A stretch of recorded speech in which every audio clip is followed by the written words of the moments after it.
DFZRadio.com. The cannabis portion of this show is designed as entertainment only for legal medicinal cannabis patients over 21 years of age and is not meant to encourage any other activity or use. Yeah, dick.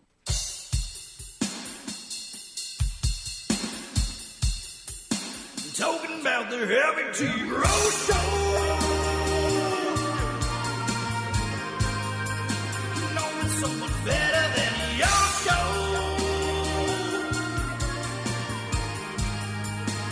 Everybody knowing this whole show. Yeah. Talking about the Htgs show.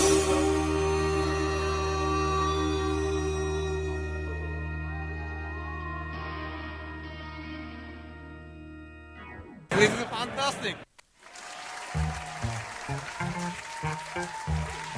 Booyah! Yeah!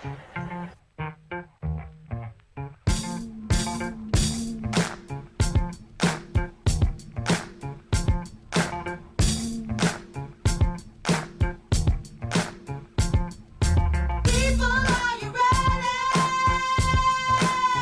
Let's start the show. Let's start the show.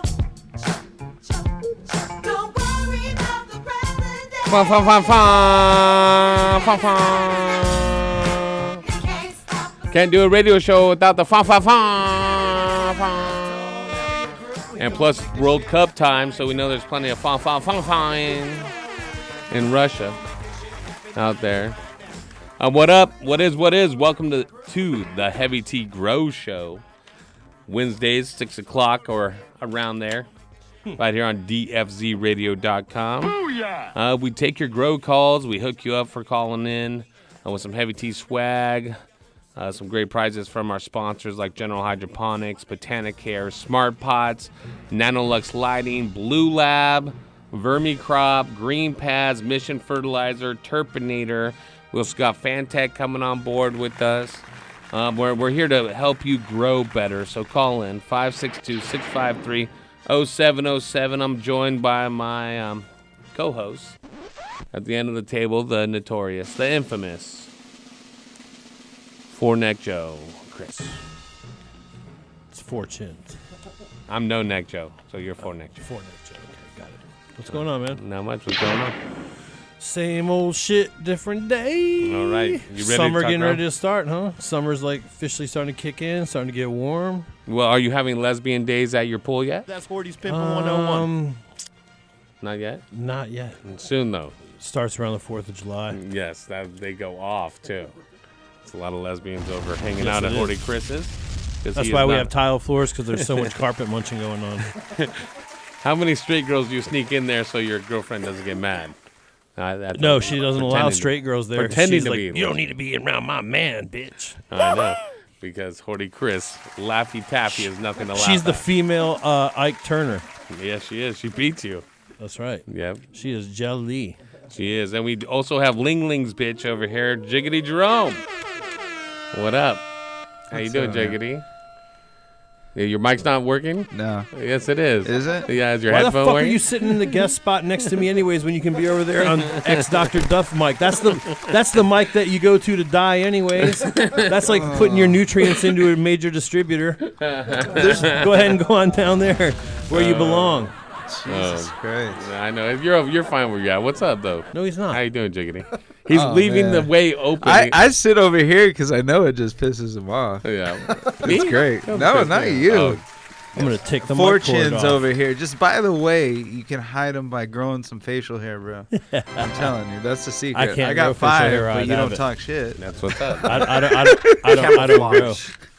We have more chins than Chinatown, but it's Heavy Tea's Grow Show, and we're speaking English. So let's get to the phone lines. Let's talk grow. First caller of the night, we have Darren. What's growing on, Darren? Hey, Darren. Applied any hermaphrodation or pollen that starts to pop up and continue to push the plant into flower as a female. 2 days later, guys, after a threat like that, to notice a hermaphrodation. That's pretty dramatic. I This would is a think there was recording of a something question? some other stress. What is going Are on? we in the Matrix? Damn. Man, see, I'm not doing any more dabs before the show, dude. I am hearing shit like it sounds like Hey, are you Ganesh playing? Hold on, is hold on. talking- like, Say, what the are fuck you is playing happening? a live show over a recorded show right now? Nah, you don't put Darren back on. He's All right, let's see. Darren, you still there? Darren. Hello. There you go. What's going on, Darren? Man, dude, dabs are no joke, dude. I know. Welcome back from the Twilight Zone. Hey, Darren, you're on the air. Hey, I had a question for you. That's what I'm here for. Sorry about that, you guys. I was on the. I had your show on the other end, and I couldn't hear very well. No doubt. Hey, no worries, man. But go ahead. What's your question? So I'm into compost teas, and I'm actually looking into creating a new recipe for my work. And I'm looking for two different kinds of compost tea, two different types of brew, one for veg and one for flower. Excuse me. All right. Well, why don't we have the compost master over Listen here, up. Dr. Jiggity Jerome, help you out a little bit. You brew teas and you run it through your sterile system. Janitor jiggity Jerome. I mean, how big of a work are we talking here? He just wants to brew a tea for. It's just a tier 2 legal grow up in Washington. If you know how big that is, it's pretty big size. I can't really think of a good size of nutrient that we use for you, but we'd probably be brewing it in 100-gallon application. So you're feeding about 100 gallons of feed, or are trying to brew 100 gallons of tea? Yes. Yes. That's a double yes or So, a single yes? did you kill her or did you not kill her? Let Yes. Darren, look at these diamonds. If you're watching the live feed, holy I want to brew a concentrated 100 gallons, and then maybe divide that into 200 gallons. Okay. That's how I've done it in the past. Is made a concentrate. I'll typically take 5 gallons of concentrated tea to at least 50 gallons of feed. Now, one thing is most teas aren't going to be toxic to even feed the tea directly to the plant. Now, just depending on what you're brewing as well, I think there's a lot of things that we could simplify for you as far as brewing for the veg and brewing for the actual flour. I don't specifically do that myself.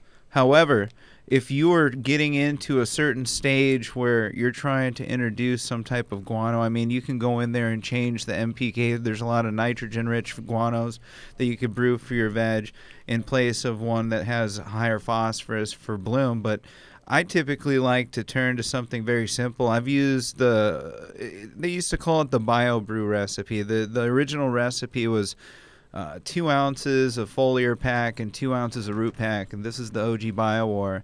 And I would mix that with 100 milliliters. I prefer to use the old grandma's unsulfured molasses, and then use that with 2 cups of any earthworm that castings. smells delicious in that reservoir. It's hard to dilute. A lot of times I'll tell you to just mix it with some water and shake it and then add it. But the thing is I like to use earthworm casting. I'll use personally 2 cups of earthworm castings for every 5 gallons of concentrated tea.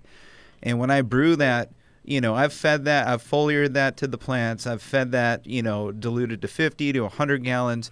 To me, it's a tea that works great for any stage of growth that you're at. I try and do it at least a minimum of once a week to all stages. Yeah, so and there's different ideas about emphasizing different things in compost teas, whether it's during veg or bloom, right? We know the nutritional values of what we want to do. We want to emphasize nitrogen during veg, obviously. We want to emphasize phosphorus and potassium during bloom. But when you're talking about compost teas, you got to think about the biology you're brewing as well. For instance, if you start with a bacterial-dominated tea in veg, that bacteria is not going to let certain fungi and certain mycorrhizae grow because it's so aggressive. So ideally, to really facilitate root growth and nutrient uptake, you want a fungal-dominant compost tea during your veg cycle. All right, and that will colonate the root zone, help bring in salts. You may want to use something like blood meal or bone meal that is fairly stable. If you're okay with using animal byproduct, it's fairly stable without having additional bacteria in it. bat guanos and worm castings will have certain bacteria in it, and I would save those for my bloom tea. But you go get some ancient forest, right? Some ancient humus that is fungal rich. It also has all kinds of humates in it, which will help prepare the soil and make it more nutrient rich. It'll also make it easier for the roots to grow through. It turns the soil into coffee grounds. If you're in just the ground and you have a hardy clay substrate basically in your dirt around your grow site, you start using a lot of humates, it will break that down even to make a nice potting soil over time. So think about what you want to emphasize, not just in the nutrient, but also what you want from your biology. And that's where compost teas really do their magic. Is it works in a symbiotic relationship with the plant to feed the plant the nutrition, but more importantly, create an extension of the root zone, facilitate certain things uptaken at certain points. Yeah, it just gets that web out there in that soil. Right, right. So that soil web is out there. But for instance, if you use a bacteria-dominant guano, a lot of those bacteria, especially if it contains trichoderma, are just like piranhas when they get down there. They eat all the bad bacteria and pathogen, but all the good as well. And so once your root zone or your basically your structure is built up, if you want to clean it and keep it clean, you would use something like that. Otherwise, you want to stay away from brewing those type of bacteria and just keep it fungal. Awesome. Thank you for your wisdom. All right, I started my own worm farm right now, and I'm kind of using like a worm tea from them to kind of just try and get it going and, kind of start the process. And I'm honestly practicing on my garden outside as well. All right, man. We'll keep vermi farming. I love it. Oh, yeah. Growing those earthworms. More worms. I'm all down for worms. If you're in containers inside, it's hard to throw some worms in there. You can use the worm castings. But if you're in beds and stuff, absolutely. Those are some of the most beneficial organisms you can add are full-grown earthworms and other types. All right, Darren, I'm going to hook you up, man. I'm going to send you some Smart Pots from our friends over at Smart Pot. Don't be a dummy. Use a Smart Pot. Look for the tag, right? There's a lot of imitators out there. The Smart Pots has a Smart Pot tag. And you also, if you got any photos of your garden in Smart Pots, put it on Instagram for a chance to be featured on the Smart Pots Instagram. Along with that, I'm going to send you a swag pack from Heavy Tea, including some organic material from Vermicrop, like the Vermi Bat Guano, the Vermi Blood Meal, and the Vermi All. All right. Yeah. Thanks, dog. Thanks for calling in. Keep going. Hell yeah. Thank you. All right, bro. Shine bright like a diamond. Shine bright like a diamond. Man, these diamonds are incredibly. They're so good, dog. It's so good. Can you believe it, Horty Chris? I can't believe it. You know Dr. Baumgartner? Yeah. He said, these diamonds are the best thing that ever happened to me. I swear to God. He said the best thing that ever happened to me. Damn. Oh, man. You know when you're 40 and that's the best thing that ever happened to you, your life sucks. Let's go talk to our fellow brethren above the border up there. We have Drew from Canada. What's going on, Drew? Oh, not too much. How's it going, man? It's pretty good, eh? Hey. What's going on? Hey, you guys just legalized recreational cannabis up there, huh? Not yet. In October. In October, okay. Yeah. Well, what does that mean? 17th. What does that mean for the people at home that want to grow their own? Can you grow your own now? You're going to be allowed to have 4 plants per household. Oh, that's mighty white of them. But we all know everyone's going to go way above that fucking rule. Yeah. So. Likely, huh? Or they're going to have 4 plants that are like 20 feet wide by like scrogged out, like humongous. Oh, yeah. 10 lights over each plant. Well, at least there's a mechanism to still grow your own. And any legislation to legalize 55-gallon with people's paranoias about DWC in a 9-man hot tub. Yeah. But in any mechanism to legalize wherever it's at, it seems like corporate interests kind of try to squash out the people to grow their own. So I'm glad there's a mechanism in Canada's law. Oh, man, they tax the shit out of it, too, you know? Oh, yeah, for sure. There's some places you can already buy up here, like go in dispensaries and shit, but, man, it's like almost $30 a gram. Like, how are you supposed to get that free health care if you don't get taxed on your weed? Real shit. Yeah. Well, hey, Drew, what's going on tonight? Well, not much. So, I have my own garden in my closet. That's cool. And it's soiled. It's running with a Moe's Hydro 300-watt LED. And, yeah, they've been doing good. I just switched to a 12-hour cycle. And, yeah, I started germinating another seed because I actually want to start hydro. Now, I've been doing a lot of research on hydroponics, deep water culture and shit because that's what I think would be most efficient for me and my situation.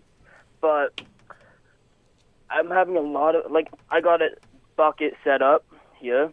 I have an air pump and all that, but I think the air pump is way too small. Like, you just see tiny bubbles coming up. I don't think it's going to be efficient enough. I'm also not too sure on, like, testing the pH because I never do that. Even with my soil, I haven't tested the pH or any minutes I put in. Hey, Drew, I feel like we're going around a merry-go-round now. You're giving me a tour of your entire garden, but what the fuck is your question? Is there a certain point of that? Yeah, sorry. So the core question is pretty much, as a first-time hydroponic grower, how would I go about getting set up? Do cocoa. Do cocoa. Don't. I know it's a dumbass question. No, it's not. He's talking about, but he wants to do DWC. He has some of the mechanisms. But you know, some people want to do things that they're just not like they're not going to be good at. Do you know? I wanted to play guitar my whole life. Dude, I met a crazy dude that recirculated fucking cocoa. So did I. I could do power chords. I'm just saying, like I could play fucking you Team wanna, Spirit right now. You want to do DWC, but you probably want to learn how to just do hydro before you try to do one of the hardest to do types of hydro. He sounds pretty smart, Horty. No, it's not. I got faith in it's you, bro. experience, though. It's not level of intelligence. It's experience and knowing what to do and what not to do. I feel you, man. And you know what I'm saying? So like you see like the dudes on TV doing backflips on dirt bikes, and you're like, man, I want to do that shit. So you go get a dirt bike. You go get a Trail 90. Yeah, you go get a dirt bike and you jump on it and you rip the throttle and you go shoot off of a cliff and try to do a backflip and you haven't even learned to shift gears yet. You know what I mean? You have to crawl before you walk. So go to Coco and then get a meter, learn to set your pH, learn to adjust your nutrient levels, do those things, and then over time you can work your way up to a DWC. But you're just going to have more chances of having problems with a DWC with water temperatures and crappy shit happening. Listen and up. you said you haven't even bothered to check your pH in the past doing some other method. Well, then you probably don't want to do a method where it depends on you checking the pH. Yep. And I hear you, man. that's the truth. We're going into summer. It's going to be harder to control the temperature of the water without a water chiller. You're going to have to be watching the pH and any type of grow system every watering. But if you're able to just do drops in a bucket that you mix up your 4 plants worth of nutrients, which might be 5 to 10 gallons every time, depending on how big a pot he has. But let's say on average he's got 4 plants in 20 square feet or so. It'll be about 5 to 10 gallons every watering, about every other day, maybe even every day. And you measure the pH in a little drop tester. You don't have to worry about it. You don't have to worry about the temperature of the water going up and down and causing root rot. You have a high air-to-water ratio in the cocoa. As it kind of makes it goof-proof, but it is a hydroponic method. Right? So you're growing hydroponically, which means you can get the growth rates, the size, the quality that you're probably looking for when you looked at DWC. You're just going to be doing it yourself rather than having it in a bucket saying the water's going to do all the work for me. All right, and talking about the air pump and all those. Would it be good investing in a hydro halo for that, or? If you want, if you want to automate it. Yeah, if you want to automate it, but if you only have 4 plants, it's probably better to be hands-on with it. Mix your nutrients up, go in, hand water each one individually. If it's in a 3 to 5 gallon bucket, you're only going to need about a half a gallon per plant per watering. Right, and you're probably not going to water very much in the beginning. That will give you about 5% to 10%. I vote 5-gallon bucket, 10th horsepower chiller, 1 plant, scrog it out. DWC it? Oh, yeah, dude. If you got 1 plant on a chiller, dude, I have a picture I could put up or send you. Okay. He couldn't afford a pH meter, but maybe he's going to buy a chiller. And a pH meter because he's going to need that too. Hey, if you got enough time, ball out. Just do it. You could do it. It frees enough 2-liter bottles. You're going from soil. You want to. Your end game is you want to do DWC. You want to end up. I want to do a hydro grow to improve my yield. Right. Okay, but what I'm saying is you have your eye on doing a DWC, and you've done soil in the past, right? Yeah. So work your way up to it. Do cocoa. I have soil right now too. But going on. Instead of a DWC, do cocoa, and then maybe try something like rock wool, or go to your DWC. Loose rock wool is but super simple. go to cocoa because it mimics soil in its ability to hold water, but you have to give it nutrients every time, where soil you don't have to. So wait, what would I put that cocoa in? Like I have a net pot. I actually just You'd put it in some smart pot. Put it in a smart pot. Yeah. Yeah, Drew, don't be a dummy. Use a smart pot. Put it in a smart pot with some perlite. Cut it with some perlite, about 30%. Get the ready to mix, the ready grow. Yeah, the ready mix. If you just have straight cocoa, cut it to 30 to 50% with perlite. Chunkier perlite's probably better. Yeah. And how about I send you some Cocoa Tech A and B too, so you got your base nutrient going. There you go. Yeah. From General Hydro, I'll send you some smart pots, the Cocoa Tech A and B in your closet. You want to get the environment correct, which is your temperature, of course, but it's also your CO2. I'm going to give you some original green pads. You hang them up, you give them a squirt. They're activated by humidity. It's a great way to realize the potential of CO2 in your grow. I mean, if you got 4 to 6 plants, don't go buy a $200 to $300 water chiller meter, or not water chiller meter and all that stuff. Go get the green pads for $30 a bloom cycle. You can have all the CO2 you need. GreenPadsCO2.com. Check it out. I'm going to send a swag pack your way as well, Drew. Hey, Drew, how big are your plants getting when you're flowering them? I literally just switched it to the 12-hour on and off cycle. Right now, they are 15 inches tall. Okay, so good job on growing the shorter plants in your closet because you don't want to grow 4 and 5 foot tall plants in there. Yeah. So Heavy T, make sure that you put a note on his smart pots that you give him smaller ones, like 3 gallon or so. And you can also use those with your soil as well, and they're reusable. Hashtag. Okay. All right. Thanks for calling, brother. Am I the only one that reads the hashtag #MeToo as #PoundMeToo? I don't know. Let's keep talking grow. Adam wants to know Jerome's favorite strain. What's growing on? I was wondering what your favorite Lost River strain is. My favorite Lost River, man. You got to wait for Lost River to come on, Adam. Hey, hang on. Yeah, we got to use you as we got a caller asking about your strains. We got to save you for the call. Let's do this. Let's take a quick break, pay some of our bills, put some more of these diamonds in our head. We do have a couple open phone lines, so call in right now, 562-653-0707. It's the Heavy T Grow Show on DFZRadio.com. You dig?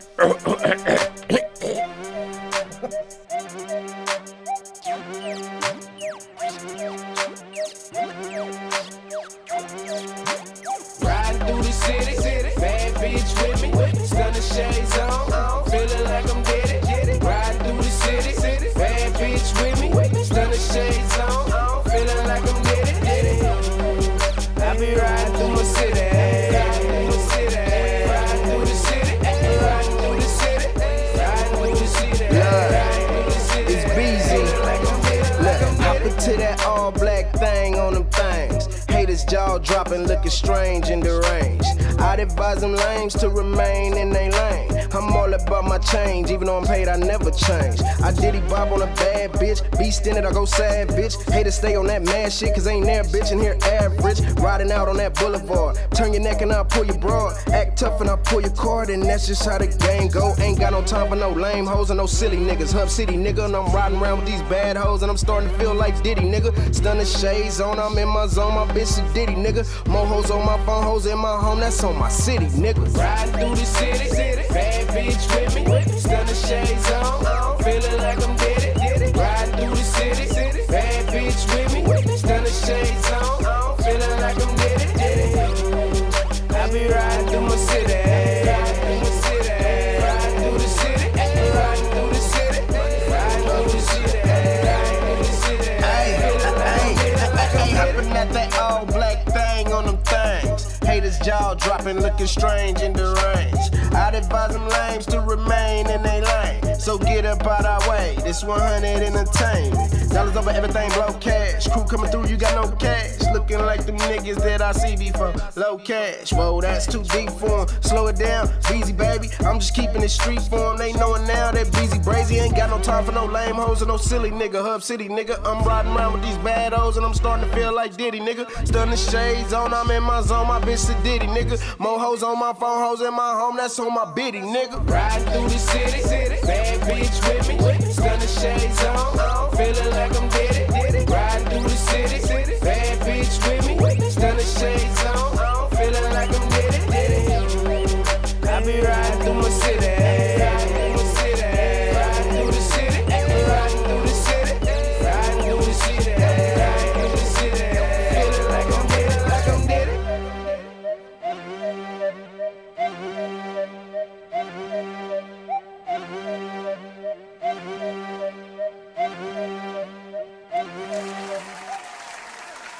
Are you ready to start cloning but don't know where to start?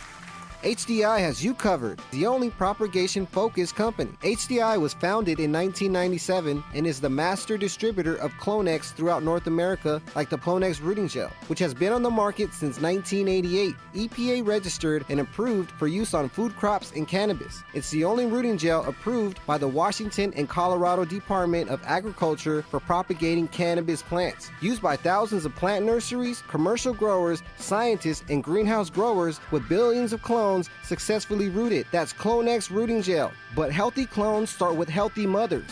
And with Mother Plant from HDI, you are fulfilling the nutritional needs of mother plants without excess nitrates, supporting strong, vibrant clones. And now you're ready for some Clonex Mist, a ready-to-use foliar spray for mother plants, cuttings, and rooting clones. Pop your clones into Root Riot plant starter cubes, and they are safe for use in hydroponic systems and are a proprietary blend of micronutrients that is certified food safe. And don't forget to add the mycorrhiza with Clonex Root Maximizer, a mycorrhizae fungi, beneficial bacteria, and trichoderma that increases the surface area of your plant's roots, allowing the plants to access more nutrients and water. And don't forget to feed with Clonex Clone Solution, formulated for rooted clones and seedlings, a special blend of minerals and vitamins that encourage rapid root development. So no matter what your propagation needs are, remember HDI has you covered. Check them out at hydrodynamicsintl.com. That's hydrodynamicsintl.com.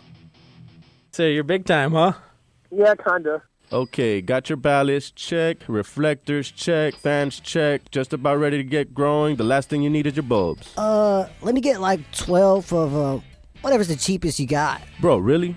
You're using the best soils, best nutrients, best equipment, and you're going to use an Econo brand lamp? If you really want the best of the best, you need to go with the Ushio Hilux Grow Lamp. Ushio Hilux Grow Lamps have the highest quality and consistency in their construction, and they're engineered to give your plants the light spectrum they need for the best growth and biggest harvest. Plus, Ushio is the only company that offers 2100 micromole light output without needing to overdrive your lamps and ballast. That means more light for your plants and longer light for your lamps. Wow, I had no idea. Okay, sold. Give me the Ushio Hilux Grow Lamps. Professional growers know not every lamp will give plants what they need to optimize their growth and yields and maximize profits. That's why the pros choose Ushio Hilux Grow Lamps. Offered in a full range of high-pressure sodium, metal halide, and ceramic metal halide options, Ushio Hilux Grow Lamps ensure that your plants are covered from seed to harvest no matter what lighting system you're using. For over 50 years, Ushio has been a trusted name and a leader in specialty lighting, and they stand by the name with a no questions asked 1-year warranty. So whether you run 5 lights or 500, you can be confident that you're buying the best horticulture lamps on the market. Ask for Ushio Hilux Grow Lamps and make sure to check them out online at www.ushio.com. You are listening to the Heavy Tea Grow Show. Call in right now, 562-653-0707, for your chance to talk to Heavy Tea, Horty Chris, or Dr. Duffman. Killing it. Launch crew, ready to reservoir. What's the load factor, sir? Bringing the Riser Blast liquid at 2 mils per gallon. Okay, sir. We are loaded and ready to launch. 10, 9. Okay, men. It's time to blast off into the plant's root zone and into another galaxy of root growth.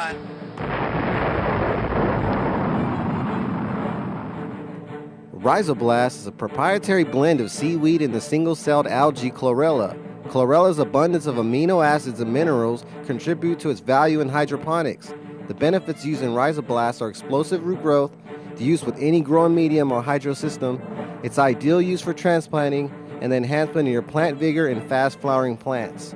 Let your plants have a blast and see a world of a difference with Rhizoblast from Botanicare. Check it out at www.botanicare.com.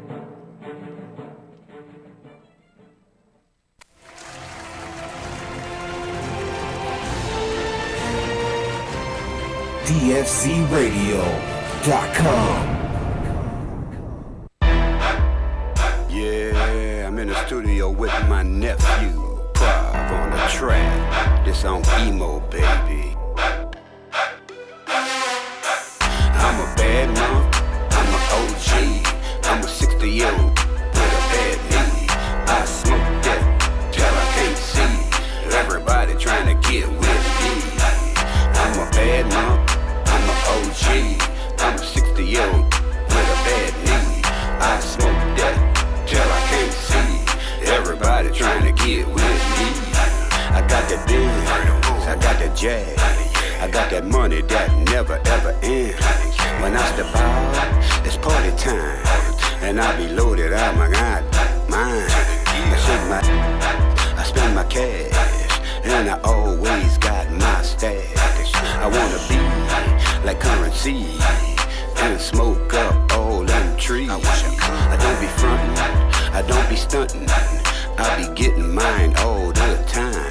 I'm living hard, I party harder, I be rolling like there ain't no tomorrow. I'm a bad mom, I'm a OG, I'm a 60-year-old with a bad knee. I smoke that till I can't see. Everybody trying to get with me. I'm a bad mom, I'm a OG, I'm a 60-year-old with a bad knee. I smoke that till I can't see. Everybody trying to get with me. I went to 9, I did my time, but I lost my mind. I'm doing fine, and I got mine. They pay me all the time. Life is good, God is great, and my money ain't never late. I work real hard, I never quit, and I'm always getting mine. I got the Yo, what is? Welcome back, Kevin T's Grow Show on the one and only DFZ Radio. Those are not for you to touch. Oh, this guy's poaching the diamonds. It's all right, Jiggity. Just like you went in and stole all of my son's candy when he came over for a barbecue. What a douchebag. Just went in and helped himself. No, someone said the candy's over you switching mics now? At least you got invited to the barbecue, though. They didn't say, you know. Yeah, we don't invite Horty. Well, it was before your alarm clock, dog. At 4:30 p.m. We were having it at noon. We were celebrating Mexico's win. It's like 8 o'clock at night. Me and my fellow Mexicans. Yeah, it's like 8 o'clock at night. All right, 562-653-0707. That's the phone number. Let's talk grow. Get into our first guest of the night from Lost River Seeds. We got John. Hey, John. How's it going? Pretty good, man. How you doing tonight? Doing well, man. Doing very well. Thanks for having me tonight. Are you super safe?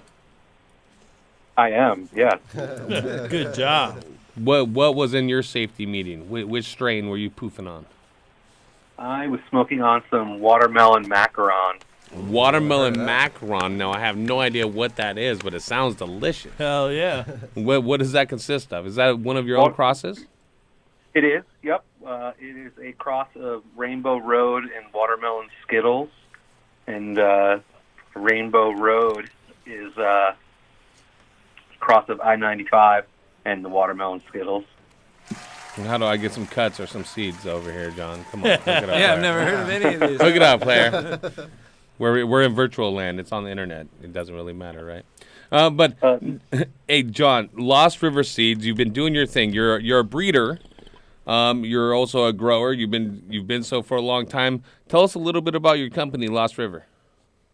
Well, we got started about 12 years ago back in New Hampshire, underground growing, obviously because of the New Hampshire laws weren't very kosher. And we moved to Colorado 2 years back, and we decided to take some of our creations public and start a company. And the name Lost River Seeds, it comes from the Lost River in New Hampshire, which is where I grew my first plants outside, and I was poaching water from the river.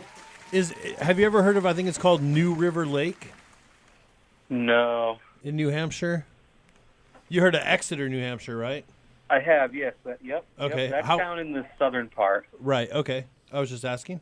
For New Hampshire and coming out here, and I see this a lot with places that have strict laws, kind of that push everything underground, where it's small batch. There's a lot of innovation come out of these type of micro environments. I feel like more than macro environments or commercial farms, because people that are in a smaller environment, they're more willing to try something new because they have less to lose, right? If they're in a garage or a closet or something, they have 16 square feet to worry about, where commercial might have thousands and thousands of square feet. Do you think that helped push towards your success and towards certain crosses that you've made? I think so. I definitely think that's a major part of it for sure. You know, we don't operate in a warehouse or anything like that. We're just a community of basically small home growers, and all band together and make all these strains for everyone. That's awesome, dude. I really appreciate what you do, as all the growers do over here. Do you think at some point, do you worry with the success of Lost River Seeds if you can still maintain that boutique, that continuity from boutique and being innovative to now I'm just mass producing seeds? No, I don't think we'll ever really go towards the mass producing. We'll always stick with the boutique. I come from an area where micro brew bars and breweries are everywhere, and craft beer is just an amazing thing in the Northeast, and we kind of want to have our strains be on the craft side, So when is that we make stuff? We make the crosses once. Some of them we'll make twice, but otherwise we retire them after that and move on to new stuff. Not really trying to make mass-produced projects where there are just tens of thousands of seeds and clones around, Go ahead, Horty, Chris. When you say that you'll cross them once or twice, do you actually do the whole squaring up the genetics to make them stable, or are you just you're just taking this bomb-ass female and this looks like a pretty decent male and put them together and see what you get off of it, so where it may eventually be something that the finest things would be clone only from you?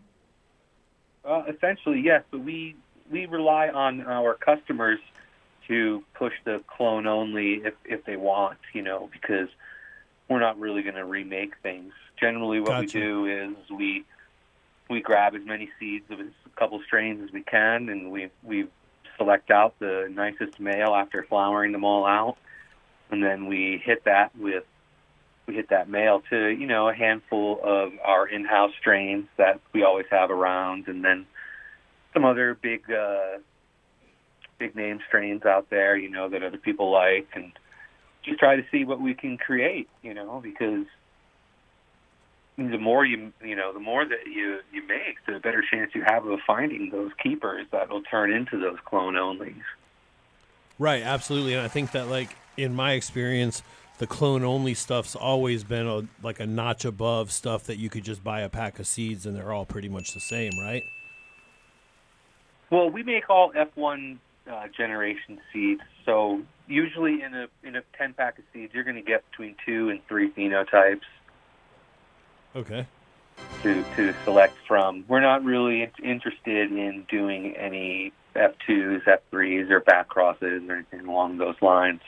Maybe someday down the road when we have larger plant counts, that might be something that we're interested in doing. But right now, our main concern is just making F1 seeds, because to us, a 10-pack of seeds should be an adventure rather than knowing exactly what you're going to get. You're going to get a couple of different phenos, and you should have a good chance of getting that one that your buddy has, or that you saw on the internet. Right, the kind of hunt thing. makes it fun, right? Even just like it does for the breeder, the hunt makes it fun for the person that's trying to like find something new to use. Yep. And we figure that everybody has multiple flavor palettes and just likes a bunch of different stuff. So we focus on about 2 projects a year. We've been expanding this year to do about 3 or 4 projects at a time. Not at a time, excuse me, but throughout the year. We're right now our big push is we got some seeds from Capulator of his first drop for the Max seeds. And what are your plans with those? Go ahead, I'm sorry. What are your plans with those? Well, we found a pretty stellar male and female, and we crossed the male to about a dozen different strains that we have in-house here, and they just started testing right now, and they should be done hopefully by the end of September, I would say. Nice. Do you do all your testing outdoors? No, we do some testing outdoors, but we prefer to have it tested inside.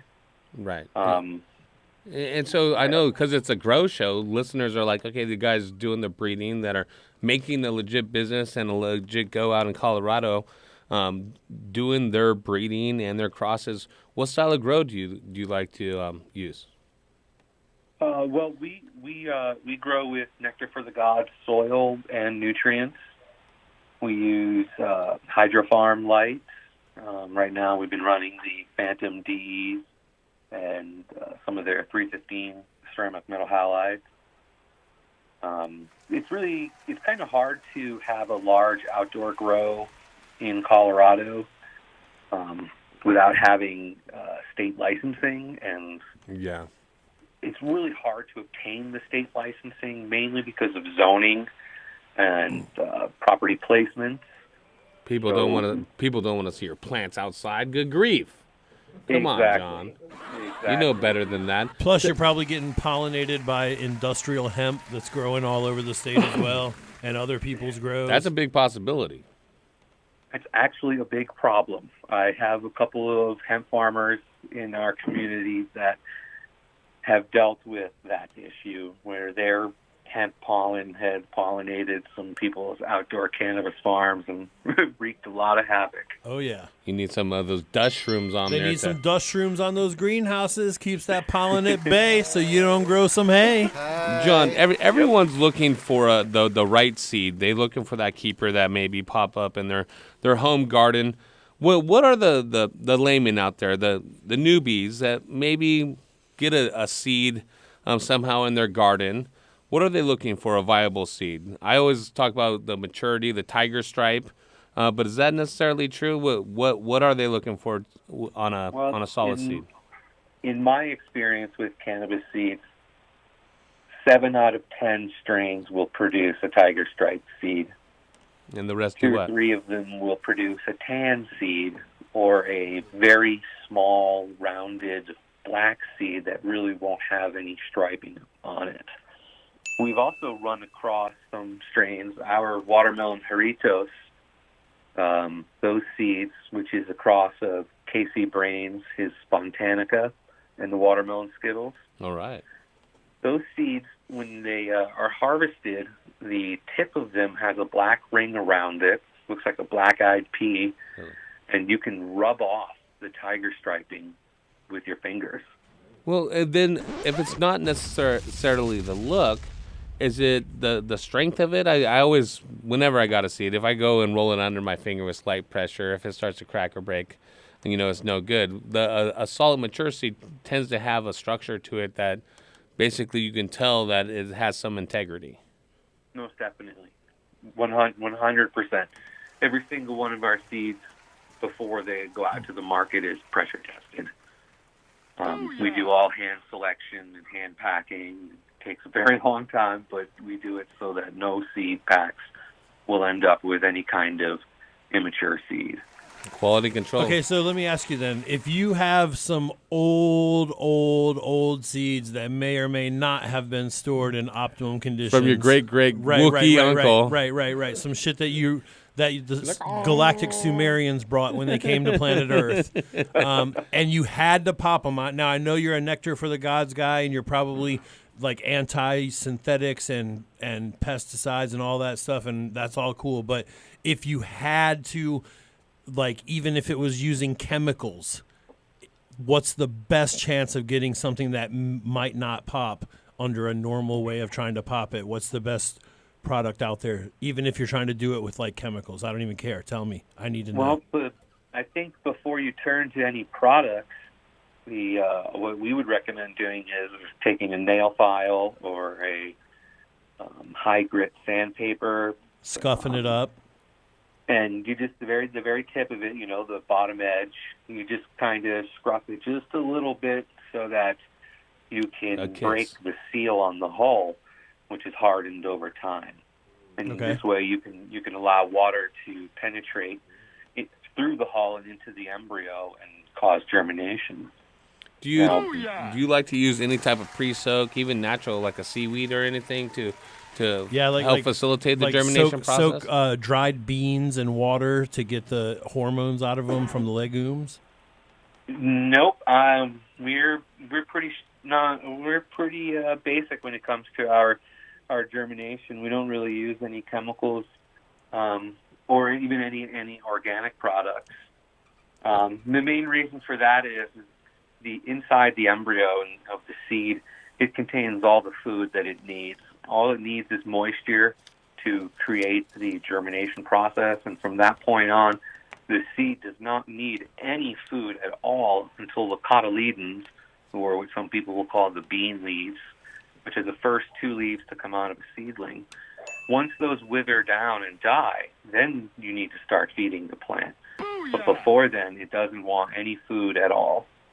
Are you aware of anything, like any type of gibberellic acid type thing or anything that people use that, even though you wouldn't use it, is known to synthetically boost the odds of a seed germinating?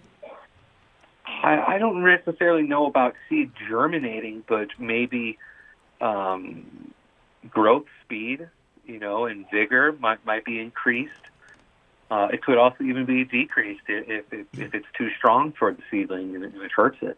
Got you. I was just because I have some seeds I've collected over 20 plus years, including seeds that Jack Herrera gave me, and he gave me 2 seeds, and I don't want to try to put them in some paper towel, and I got them from him 20 They're on fucking eBay years right ago. now, John. No, and then they don't pop because I could have. But if I would have soaked them in some fucking alien juice of some sort, some Monsanto chemical, they would have popped for sure. That's why I'm asking. Yeah, I don't really think so. I think in my opinion, your best choice for that, or not choice, but route to take would be to, score the bottom of the seed a little bit, maybe soak it for a few hours, and then put it in a paper towel. We're really against the soaking of seeds unless they're very old, because on new seeds, especially like our seeds where we don't really produce a large amount of them, they, seed within 3 years old, from 0 to 3 years old, does not need to be soaked at all. The hull hasn't been dried out enough to really make it so hard where you can't get water to penetrate it. Well, we always recommend people to just do the paper towel route, and if they don't get any sprouting after 72 hours, to score them, and then, of course, if they end up with, no germinated seeds, we always take care of our customers with that. That's awesome, brother. How about storage? If I'm not going to use them for a while, in the freezer or what, or just in the fridge? You can do the freezer, definitely. I've got seeds that I have from the 80s that germinate no problem. Now, they're not 100% germination, but you're going to get 60 to 75% on them. And all we do is we just keep them stored in a dark room that's cool, below 75 degrees. Awesome. Hey, I do have a caller that wants to talk to you here, John. We have Adam. He wants to know your favorite strain. Adam. Yeah. What's up? You're on with John from Lost River Seeds. How's it going, Adam? Hey, I How you doing? I was wondering what your favorite strain is from your seed company. Boy, we've made a lot. I guess with our current menu that we have right now, I have two favorite strains. One of them would be the Watermelon Starburst, which is a cross of Sunset Sherbet and Watermelon Skittles. The reason why I like that so much is because of the high crystal content that the plant produces, and the terpene profile is extremely unique. It's a very unique exotic fruit on the front end. On the back end, it's got some gas to it. And then my other favorite strain right now is the Watermelon Wawa, which, if any of you guys are from New Jersey, you'll know about Wawa. That's None of us are.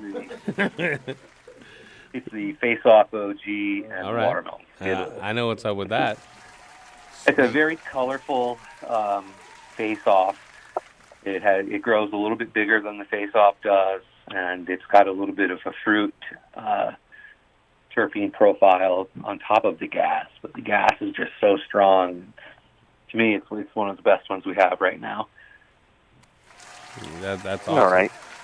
And if Adam wanted to get some of your seeds, where do they go? To the website, lostriverseeds.com, or on your You Instagram? can't go to the website. Unfortunately, we have a little bit of a old website and haven't done any updates on it in a long time.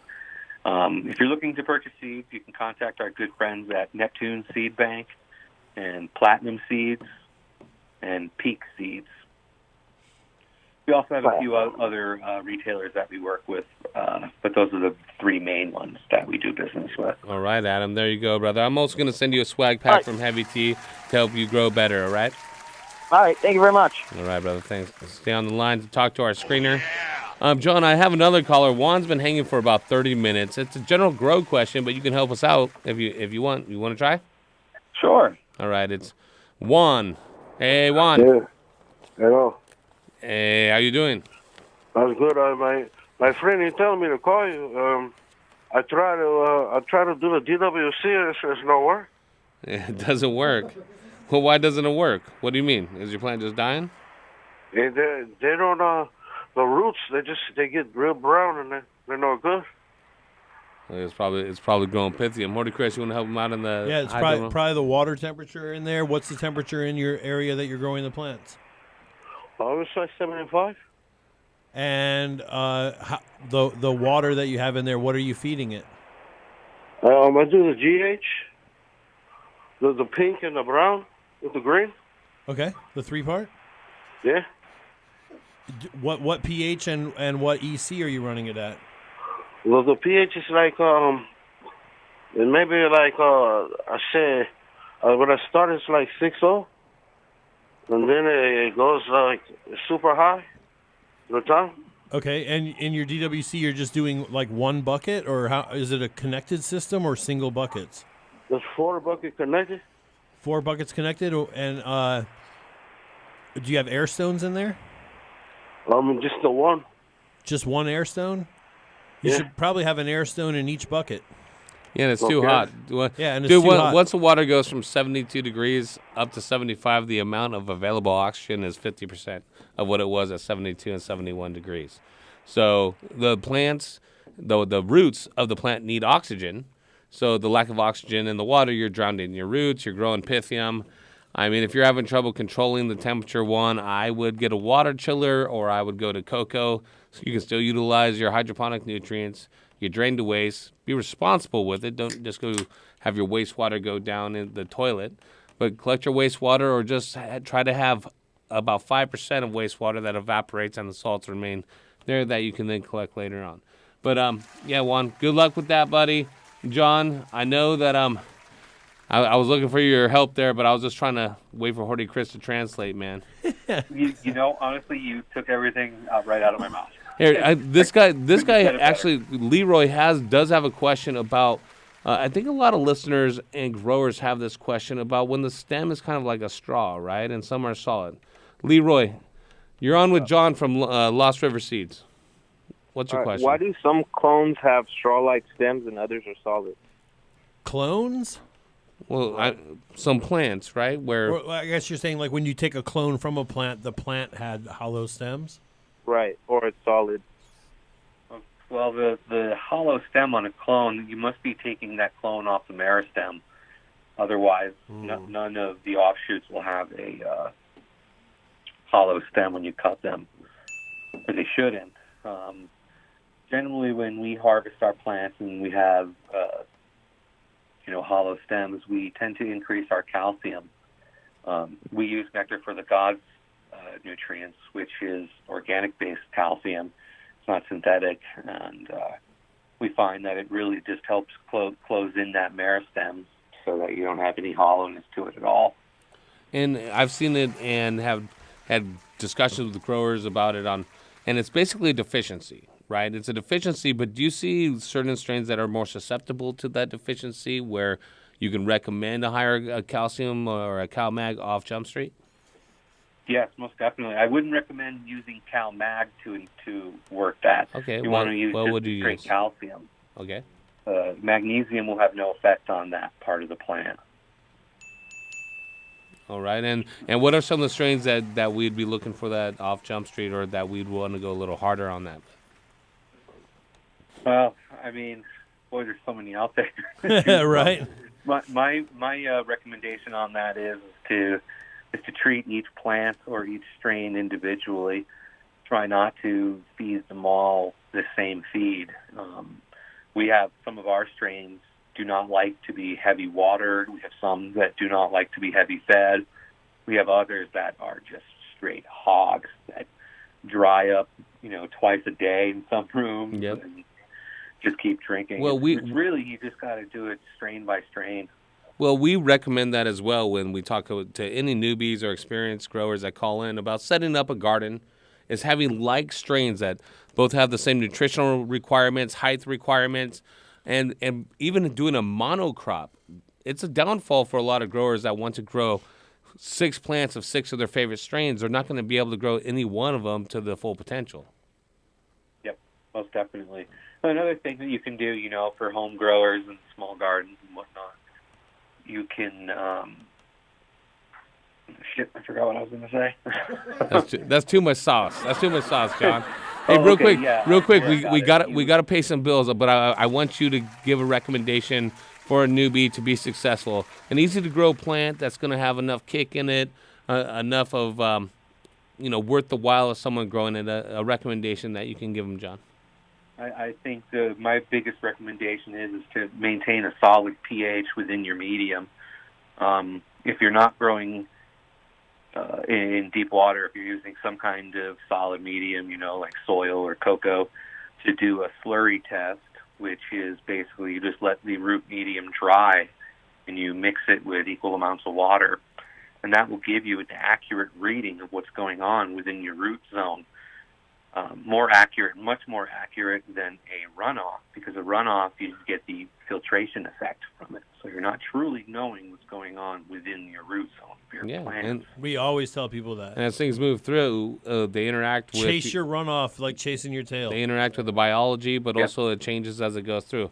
Hey, I really appreciate the conversation, John. Now, I want all you guys go to Neptune Seed Bank if you want to check out Lost River Seeds, and also go check out Lost River Seeds on Instagram. Everyone, John from Lost River Seeds. Thank you so much, guys. It was great being on the show. Thank you, brother. And Adam, thank you. You get a Heavy Tea swag pack. John, you be safe, man. And stay tuned. We're coming back with some LED bloom lighting here on Heavy Tea Grow Show, DFZRadio.com. Yeah, dig. Yeah, and that's Lost River Seeds, number 1. Number 1. Yep. Number 1, what? I knew that. I love you, John. Clubs is cracking, the bar's full. So many bad girls, it's hard to choose. Club so crowded, it's hard to move. I see this guy when I'm about to move. Hey, shorty, hey, hey, shorty, hey, hey, hey, shorty, hey, hey. We leaving tonight, we'll be freaking tonight. Hey, shorty, hey, hey, hey, shorty, hey, hey, hey, shorty, hey, hey. Baby, right there, she a firecracker. Yeah, this the business. Hey, shorty, yeah, we can kick it, we can get it, we can live it. All you gotta do is just kick them digits. Haters wish this isn't. Tell the way to dawn, we can get to the sipping. Roll up the car, we can get to the spliffing. VIP'd up, yeah, this addiction. Jump off, right to the ceiling. Baby looking bad and she more than willing. Well, okay, baby, play your position. Bottles all night, got us both twisted. So many women, it's oh so crazy. Hennessy for me, rosé for the lady. You can go and get loose, it's okay, baby. I'm oh so faded, we oh so faded. Hey, shorty, hey, hey, hey, shorty, hey, hey, hey, shorty, hey, hey. We leaving tonight, we'll be freaking tonight. Hey, shorty, hey, hey, hey, shorty, hey, hey, hey, shorty, hey, hey. Baby, right there, she a firecracker. Yeah, I can tell you right now, shorty, you the hottest girl I've seen in a while. And I seen it get down, it's about to go crazy and it's about to go down. I guess that's how it is. Tell your friends to head back to the crib.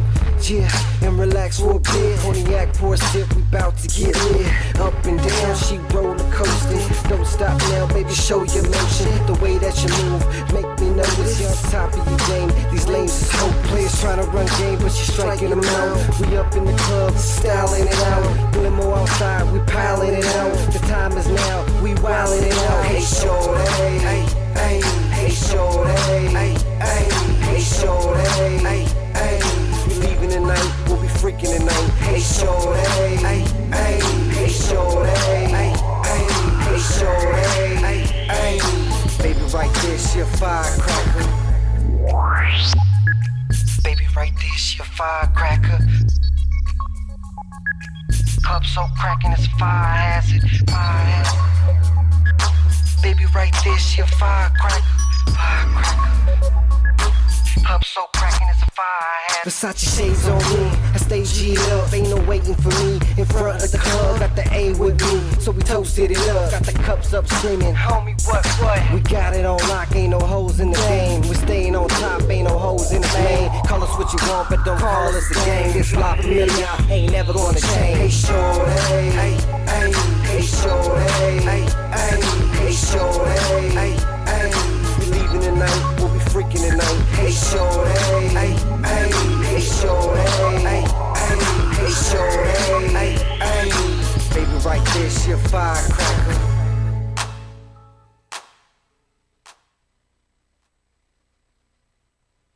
The cannabis portion of this show is only for legal medicinal cannabis patients over 21 years of age and is not meant to encourage any other activity or use. Yeah, Dick. Have you ever been interested in gardening with dry fertilizers? Well, you're not the only one, and let me tell you about Vermicrop Organics and their line of organic dry fertilizers. Healthy plants with a simple 4-step process. Step 1. Just measure out a half teaspoon per gallon of soil or 2 cups per 12 square feet of soil surface area. Step 2. Apply evenly to the soil surface. Step 3. Blend into the top layer of soil to avoid caking. Step 4. Water thoroughly. And that's it, simple as that. Great for vegetables, fruits, flowers, potted plants, trees, shrubs, annuals, and perennials. It's Vermicrop Organics VermiVeg 744. Along with the VermiBloom and PK Boost, you will have a complete line of organic nutrients and a garden that will thank you with a great harvest. Looking for an even simpler way? Then check out the Vermiol 666. This game-changing mix is formulated for all stages of growth in the fast-paced garden of champion vegetable and flower growers. And check out the Vermi Bat Guano Fertilizer and the Vermi Blood Meal Fertilizer for feeding oversized, nitrogen-hungry plants. Learn more at vermicrop.com. That's vermicrop.com. Sorry, Horty. Game over. I tell you, this is the life. Ever since we started working here at Sanctuary Soil, I couldn't be happier. It's nice to work at a place where they treat you like the artist that you are. Tell me about it. So many places just throw you in the dirt, feed you junk, and drip water on your head. Yeah, sounds more like torture than a job. And how do they expect you to do great things when they don't give you the right tools? I can't do it if you treat me like garbage. I hear ya. You give me the highest quality organic materials like woody biomass and grasses, put me in a healthy, clean environment, and I can practically poop gold. Not to mention alfalfa meal, arborist material. They even bathe us in a healthy biological tea full of enzymes and other good stuff. You know, I get a little choked up just thinking about how all those customers are gonna benefit from the hard work we put into providing them with the best products available. I just wish more companies were like Sanctuary Soil. It's nice to work with people who care about their customers and care about the environment. Yeah, this is the life. Hey, I'm pretty full. Think it's about time to go make some magic, if you know what I mean. Well, a worm's work is never done. See you in a few. You got anything to read? This could take a while. Sanctuary Soil's Buckaroo brand premium worm casting, the all-in-one soil amendment that's safe for the environment, children, and pets. For more information and to see a list of current retailers, visit our site at sanctuarysoil.com. The next level of growing is here. The growing revolution is here. DFCRadio.com. DFCRadio.com. KBA started early, huh? Hey, Dr. Duff, are you signing up for another one of those internet dating sites after your divorce? Nah, I'm just ordering these freaking douchebags from China here. Just gonna be saving a lot of money on it. About $1 a bag. Did you say douchebags? Yeah, they're pots. They're fabric pots. They're, made in China. They save $1 a bag from all the other. Oh, it sounds like an imitation smart pot or something. Yeah, save $1, but, I'm pretty sure these douchebags are gonna work. Dude, I had a buddy of mine who used those same douchebags. He bought them direct from China. It killed his whole garden. Bro, what? So I'm better off spending that extra $1 on a smart pot? I'd get a smart pot. Don't be a Duff man. Make sure to buy the original patented Smart Pot. Check them out at smartpots.com. Hey, I'm in the zone. Dude, this shit is awesome. So you're big time, huh? Yeah, kinda. You're listening to Heavy T's Grow Show. Call in right now, 562-653-0707 for your chance to talk to Heavy T, Horty Chris, and the Duff Man only on DFCRadio.com. Don't you put that evil on me! Heavy T. Hey, bro, your garden's looking sweet, man. What are you using? Yeah, man, I'm using a premium cocoa nutrient, Cocoa Tech A and B, man. It's an aggressive formula for increased yield during the flowering phase. Wow, so this is made specially for cocoa? You better believe it, man. It comes with easy-to-use 2-part formula, formulated for aggressive growth and superior blooms. Whoa, bro. Yeah, man, tell 'em, Bob. This aggressive formula contains proprietary blends of calcium to ensure your plants thrive. Backed by years of research, Cocoa Tech Premium Cocoa Nutrients are specifically designed to support and enhance your cocoa core growing experience. Use Cocoa Tech Premium Nutrients with Cocoa Tech Premium Cocoa Core for optimum results. Yeah, man. So you're big time, huh? Yeah, kinda. Are you ready to start cloning but don't know where to start? HDI has you covered, the only propagation-focused company. HDI was founded in 1997 and is the master distributor of Clonex throughout North America, like the Clonex rooting gel, which has been on the market since 1988. EPA registered and approved for use on food crops and cannabis. It's the only rooting gel approved by the Washington and Colorado Department of Agriculture for propagating cannabis plants. Used by thousands of plant nurseries, commercial growers, scientists, and greenhouse growers with billions of clones successfully rooted. That's Clonex rooting gel. But healthy clones start with healthy mothers. And with Mother Plant from HDI, you are fulfilling the nutritional needs of mother plants without excess nitrates, supporting strong, vibrant clones. And now you're ready for some Clonex Mist, a ready-to-use foliar spray for mother plants, cuttings, and rooting clones. Pop your clones into Root Riot plant starter cubes, and they are safe for use in hydroponic systems, and our proprietary blend of micronutrients that is certified food safe. And don't forget to add the mycorrhiza with Clonex Root Maximizer, a mycorrhizae fungi, beneficial bacteria, and trichoderma that increases the surface area of your plant's roots, allowing the plants to access more nutrients and water. And don't forget to feed with Clonex Clone Solution, formulated for rooted clones and seedlings, a special blend of minerals and vitamins that encourage rapid root development. So no matter what your propagation needs are, remember HDI has you covered. Check them out at hydrodynamicsintl.com. That's hydrodynamicsintl.com. Hey, I'm in the zone. Dude, this shit is awesome. DFZRadio.com. Yo, it's BKJ on Team King, and you listening to DFZ Radio. What?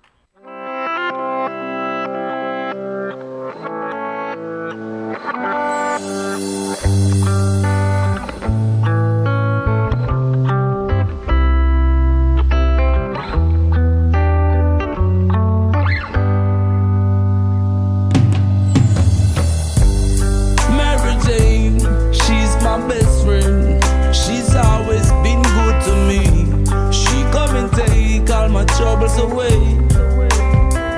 Yeah, and she don't stray too far from the west end. Nah, she's always been close to me. When she's around, I just drift away. Yeah, high grade is the type of love that she give to me. High grade, me need her each and every day. High grade, come check me today. I need the high grade, you know. Mary Jane, that's my best friend. She's always been good to me. Come and take all my troubles away. And some people say I learned my lesson. She's not right and she's not good for me. But please don't take my Mary Jane away. Cause she's the high grade is the type of love that she give to me. High grade, me need her each and every day. High grade, come check me today. Yo, what is? Welcome back. Heavy T's Grow Show right here on DFZRadio.com. The one show taking your grow questions and hooking you up with free gear. Call in at 562-653-0707 as we transition into lighting. We were talking some breeding with John from Lost River Seeds. And now we have our man Ryan in the house from LED Bloom Candlelight. Hey, what's going on? What's going on? What's growing on up What's in here? growing on? It's good to see you guys. You know, and it's been a second. You were here, what was it, about a year ago or so? Yes. One time before. Yes. You've made a lot of headway. You actually come back with some muscle behind you. Yeah. We've got That's Christian right. over here from GreenStone and our man Jason from Loving Kindness Farms. Both cultivators, both proponents of using the candlelight from LED Correct. Bloom. Absolutely. First, what can a grower expect from your candlelight, Ryan? A whole new their experience. They're optimizing, enhancing their whole entire cultivation experience and their craft. So they're ultimately, whether you've been a 1-year cultivator or a 30-year cultivator, you're going to learn something entirely new. Okay. And how am I going to learn something new? Well, ultimately, our goal is to provide something that's rare, unique, and one of a kind. We made our own LED recipe. So last time we were here, we're trying to get that message out. It's time to evolve your craft. So if you can grow indoors underneath various LED products, great. We're not saying that there's not one or product that's any better than the rest. We're just saying it's time to evolve your craft, whether it's under LED lighting with the candlelight or anybody's LED lighting. It's time to be more efficient. It's time to take what you learned over the years and take it to that next level. And this is what I brought to the table today, and I helped, really educate them on the light source, but they're educating me. So, it's exactly what they're doing. Well, these guys aren't to be taken lightly here. We have Christian Garcia. He's from Clones Rolls on Greenstone. Out for a minute. That's mighty white of you. Thank you, Horty Chris. But he's 5+ years cultivating, optimizing, doing clones and a cultivator. Then we have Jason over here from Loving Kindness Farms, 30-year cultivator. He's the owner and founder of Loving Kindness Farms. They've been providing cultivation leadership and expertise for over 30 years. Before I find out what the candlelight did for you, what are you doing up at Loving Kindness Farms? Well, right now we have just taken over a gigantic facility in Gardena that's attached to Stone Age Pharmacy, and we'll be supplying the Stone Age Pharmacy with our premium product. No, that's a big deal over there. And you're, but for 30 years, you guys have been doing what? Just growing out in the woods? Have you been doing indoor, outdoor? Like, pretty much. No, give me a little bit of legacy here, Jason. We're trying to, that's a good contract and a big feather in the hat here in LA. But you've been doing your thing for a long time. Yeah, man. I mean, since 1989 that was my first indoor grow. 1976 was my first outdoor grow. Now, how big of stones did you have to plant some plants with Bush in office? Oh shit, man! It was Bush 1 too. Yeah. That's an H. Yeah, just started small in the closet, grew it up. 76 was Carter. Yeah. No shit. He was growing peanuts. You were growing pea-funk. Yeah, I was one plant outside in my parents' backyard, man. What can I say? But then you evolved indoors. I assume in 30 years you've tried the HIDs, you've tried different mixed spectrums, everything. I've tried everything, every media, every style, you name it. I've tried it. Since then, I mean, we've gone from closet to house to warehouse, and I'm on my 5th warehouse now and largest with the Stone Age. So yeah, it's just going forward, man. Okay, and are you going to be trying to switch over to the candle lights? Yes, definitely. We already have in my personal facility. We've got 8 candle lights now, and for the last almost a year now, Just wanted to add one in there. Rocking it, just loving what we've seen from the candle lights.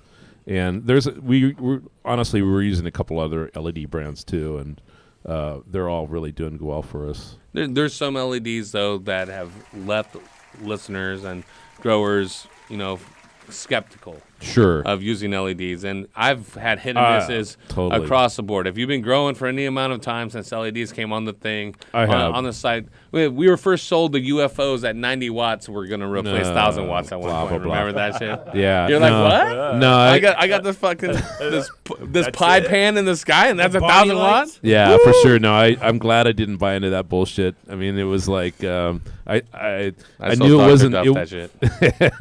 It wasn't there like 3-4 years ago, but I knew it was going to be there at some point. And this friend of mine who consults hooked us up with Fluence, and last year we bought our first set of Fluence, and we're just blown away by what happened with those. And we've just been going forward since then. We hooked up with Ryan and Candlelights, and just really loving the results. It's saved us a shit ton of money. The product, the plants are so happy. We can get the VPD dialed in now.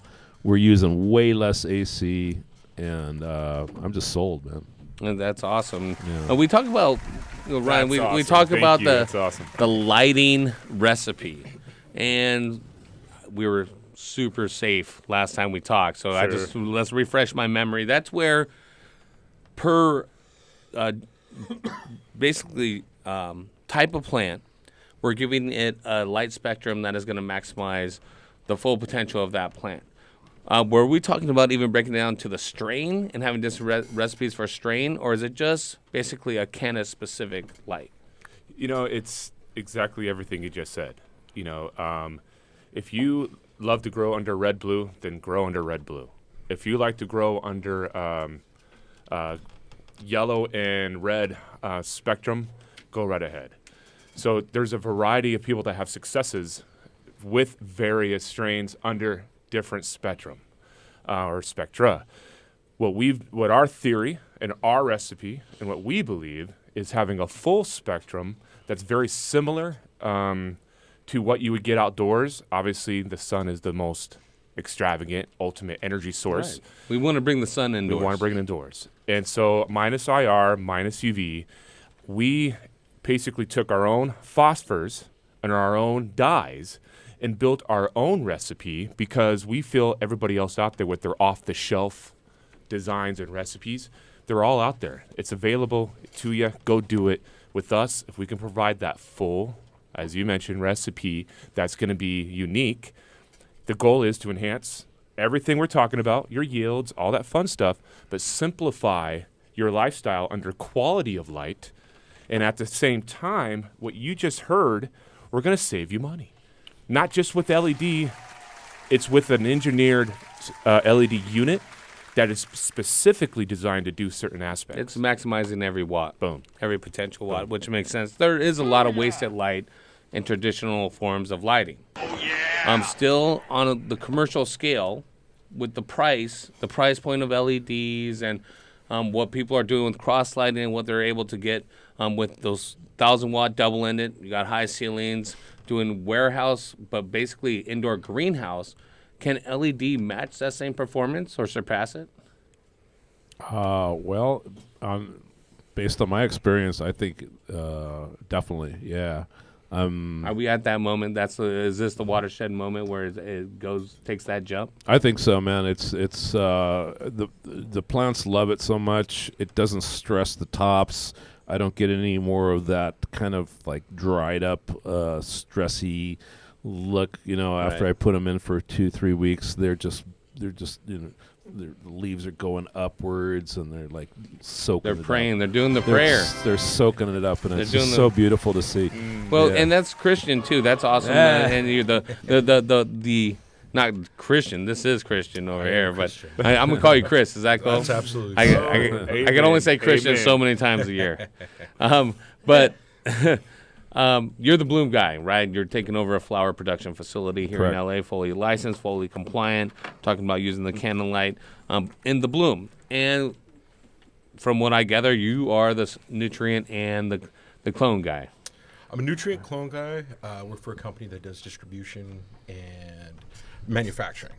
So, we distribute for Chong's Choice, and I personally grow under the LEDs. But as a company, we've used Fluence forever.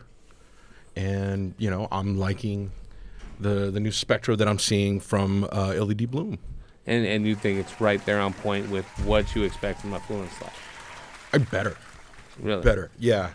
Do you think Fluence is like super powerful? I mean, like I've got like 6 Fluence spiders and Spider Pluses. Sure. It's the 8-bar ones. Yeah, the 8-bar. Right. And I noticed that they're almost like overpowered for I've running heard that close a lot, to the canopy. Yeah, a lot of bleaching and pigment. That was my first experience. They said, okay, you can run them 8 inches from the top of the canopy. So I did, and I just tell people those are virgin buds. They're dressed in all white. It was like I'm like, why are my plants looking so yellow? But so this other guy that even I know, under your Method 7s. Yeah, the Poetry of Plants on Instagram. This guy is the guru, right? He runs them way up high, and I even turned off a couple of the bars. And everything is beautiful after that. Yes, absolutely. Yeah.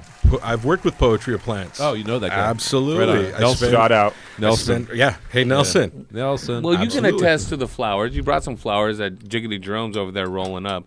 I mean, Jiggity, you have run different types of LEDs in your grows. You've had great success with them. Some you run for veg now. He runs a large cultivation facility, too. What kind of questions do you got for Ryan and the guys about their LEDs?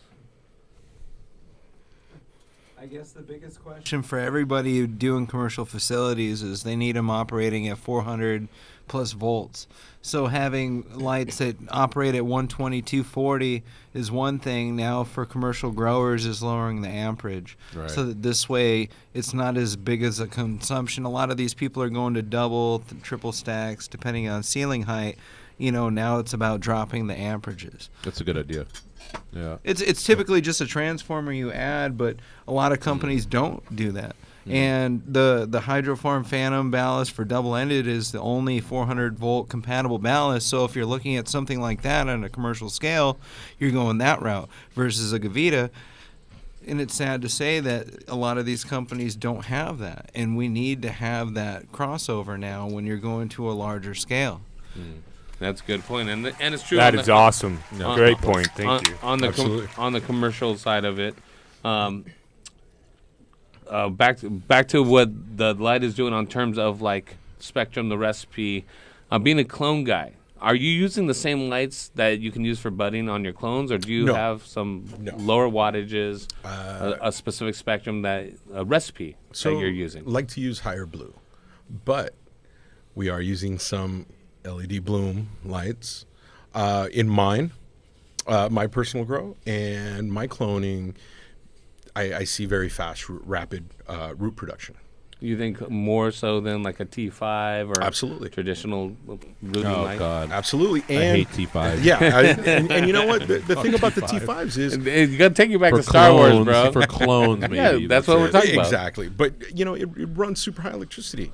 Yeah. You can't get T5s readily available in 240 at least. That's true. You know, and if I'm running, and if you do, they fail all the freaking time. Absolutely, taking it back every nonstop. month. But the heat dissipation that they actually give creates another issue. You know, so they're not saving me anything, and root times are longer with them. Well, I feel you on all of that. Now we're gonna twist one of these up, and we're gonna spark it up. When we get, hold on, we do have some callers here. Alicia, let's have Jason and Chris put their put your grow knowledge to the test, guys. Here we have Alicia. She's got a problem. Go ahead. it's going to be something simple, brother. Hello. So you guys kind of made me forget what my question was originally, but I have another question, if that's okay. Okay. Since you guys are talking about the lights, I've seen the lights where they have the veg, where you can switch the light from veg to bloom. I just have one light. It doesn't switch. Which is better, where you can switch the veg, switch the light, or just like a solid light that does it all? Are you talking LED prefer? or the high LED. pressure? She's talking about LED. Okay. It's the same. It's fine. Yeah, I've found that while you get benefits in one spectrum versus the other, you can still grow under all of it. Yeah, totally. You know? Absolutely. Just be patient and put in the work. You put in the work, you will get results. It's simple as that. Girl, you got to work. Don't worry about the spectrum. Absolutely. Don't worry about the spectrum. Not at all. No, they'll work just as fine under both the spectrums. Yep. And honestly, if you're trying to grow on a budget, Alicia, get a light that is focused towards the flowering cycle or the bloom cycle, right? You can still vegetate growth under that. It's just going to be a little bit different structurally that you can overcome by pruning and training the plant. So if you're looking at the first one to buy and a small investment of a single-use one, then you'd get the bloom spectrum light. But for instance, if you got enough and you can get a single light that is switchable spectrum, like the candle light, I guess, right? The LED spectrum. It's just mono spectrum. It's if anything, honestly, it has everything in that spectrum. It does, right. And if I was experimenting under LED for the first time, and do yourself a favor, invest in whatever LED fixture you feel most comfortable investing in, and give it a shot. Start in the clone stage though, or the veg stage. Don't start in the seedling stage. So, because that's my opinion, just so that you can actually have visual growth at a higher stage. You got the plant already going. The LED light source you use you're going to adapt to it, and then as you start adapting to it, you'll find your own way. But LED is going to be the most cost-effective product for you and give you some really unique results for the long term. So. Cool. All right, Alicia. I'm going to send you a swag pack from Heavy Tea, which includes things from Botanicare, Smart Pots, and I also have some Green Pad Juniors for you. So when you take cuts, stick that in there. It keeps the roots or keeps the clones greener and the roots form faster. Go to greenpadco2.com. Thanks, Alicia. Thank you. All right. What's the biggest pushback to switching over someone to LED for you, Ryan? That shit don't work. I remember those UFO things. LED. That costs way too much, man. I can't. I don't have any money. Remember the disco lights? Yeah. Oh yeah. That I caught the tail end of that. Sure. That don't flower. Your yields are so thin. Dude, how could that even equal 1,000 watt HPS? Well, it takes a while to get some traction, and traction you have got. On social media, you can follow Ryan and LED Bloom. On Twitter, it's at LED Bloom. It's at Human Alliance. Illuminance. My bad. All right. Instagram. I just have a state school education, so I might be reading that wrong. Illuminance. At LED Bloom _Candlelight and at Human Alliance. Yes, sir. Okay, there we go. We're going to take a quick break, pay these bills. We're coming back talking more grow with Jason, with Chris. with Ryan, and we also have Ty coming in. Now, Ty's going to tell us how this thing's going to save us money and how, more money, more better, right? More money, less problems here on Heavy T's Grow Show, DFCRadio.com. We don't never stop at red lights at night, nigga. 2 letters G and a D for all my right, nigga. 2 letters G and a D for all my right, nigga. And I'm sipping on Activist, big old Sprite, nigga. And I'm blowing on Texaco, this shit came on a flight, nigga. And I'm so professional, tailor-made, precise, nigga. And I told my lad bitch that I love her, but I ain't gon' fight with you. Way too much money on my mind, these dead white people. Nigga, how to lay the blood, I'ma lead a height, nigga. Cushion authentic, that pathetic, but I ain't white, nigga. I heard you like the credit, you ain't rockin' real right, nigga. No. But jumped out the chain game with a lot of pain. I just want a bad nigga for the fame. Yeah, that big baby, she for the game. Stack a star, gotta maintain. Play the smart nigga from the start, going hard like this is my leg game. Yeah, bitch, I am LeBron Wade. Chopper, give your ass a blunt fade. Ooh, for everything I do it for my family. It done before this summer till they take my breath away. And I'm posted on it corner till I see a better day. My young nigga pull on, they pull up and eat your face. We don't never stop at red lights at night, nigga. We don't never stop at red lights at night, nigga. 2 letters G and a D for all my right, nigga. 2 letters G and a D for all my right, nigga. And I'm sipping on.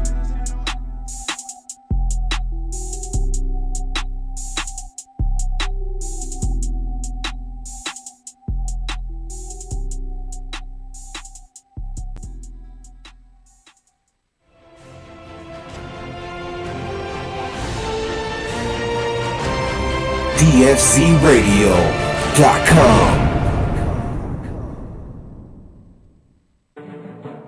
Launch crew, ready to reservoir. What's the load factor, sir? Bringing the Riser Blast liquid at 2 mils per gallon. Okay, sir. We are loaded and ready to launch. 10, 9. Okay, men. It's time to blast off into the plant's root zone and into another galaxy of root growth.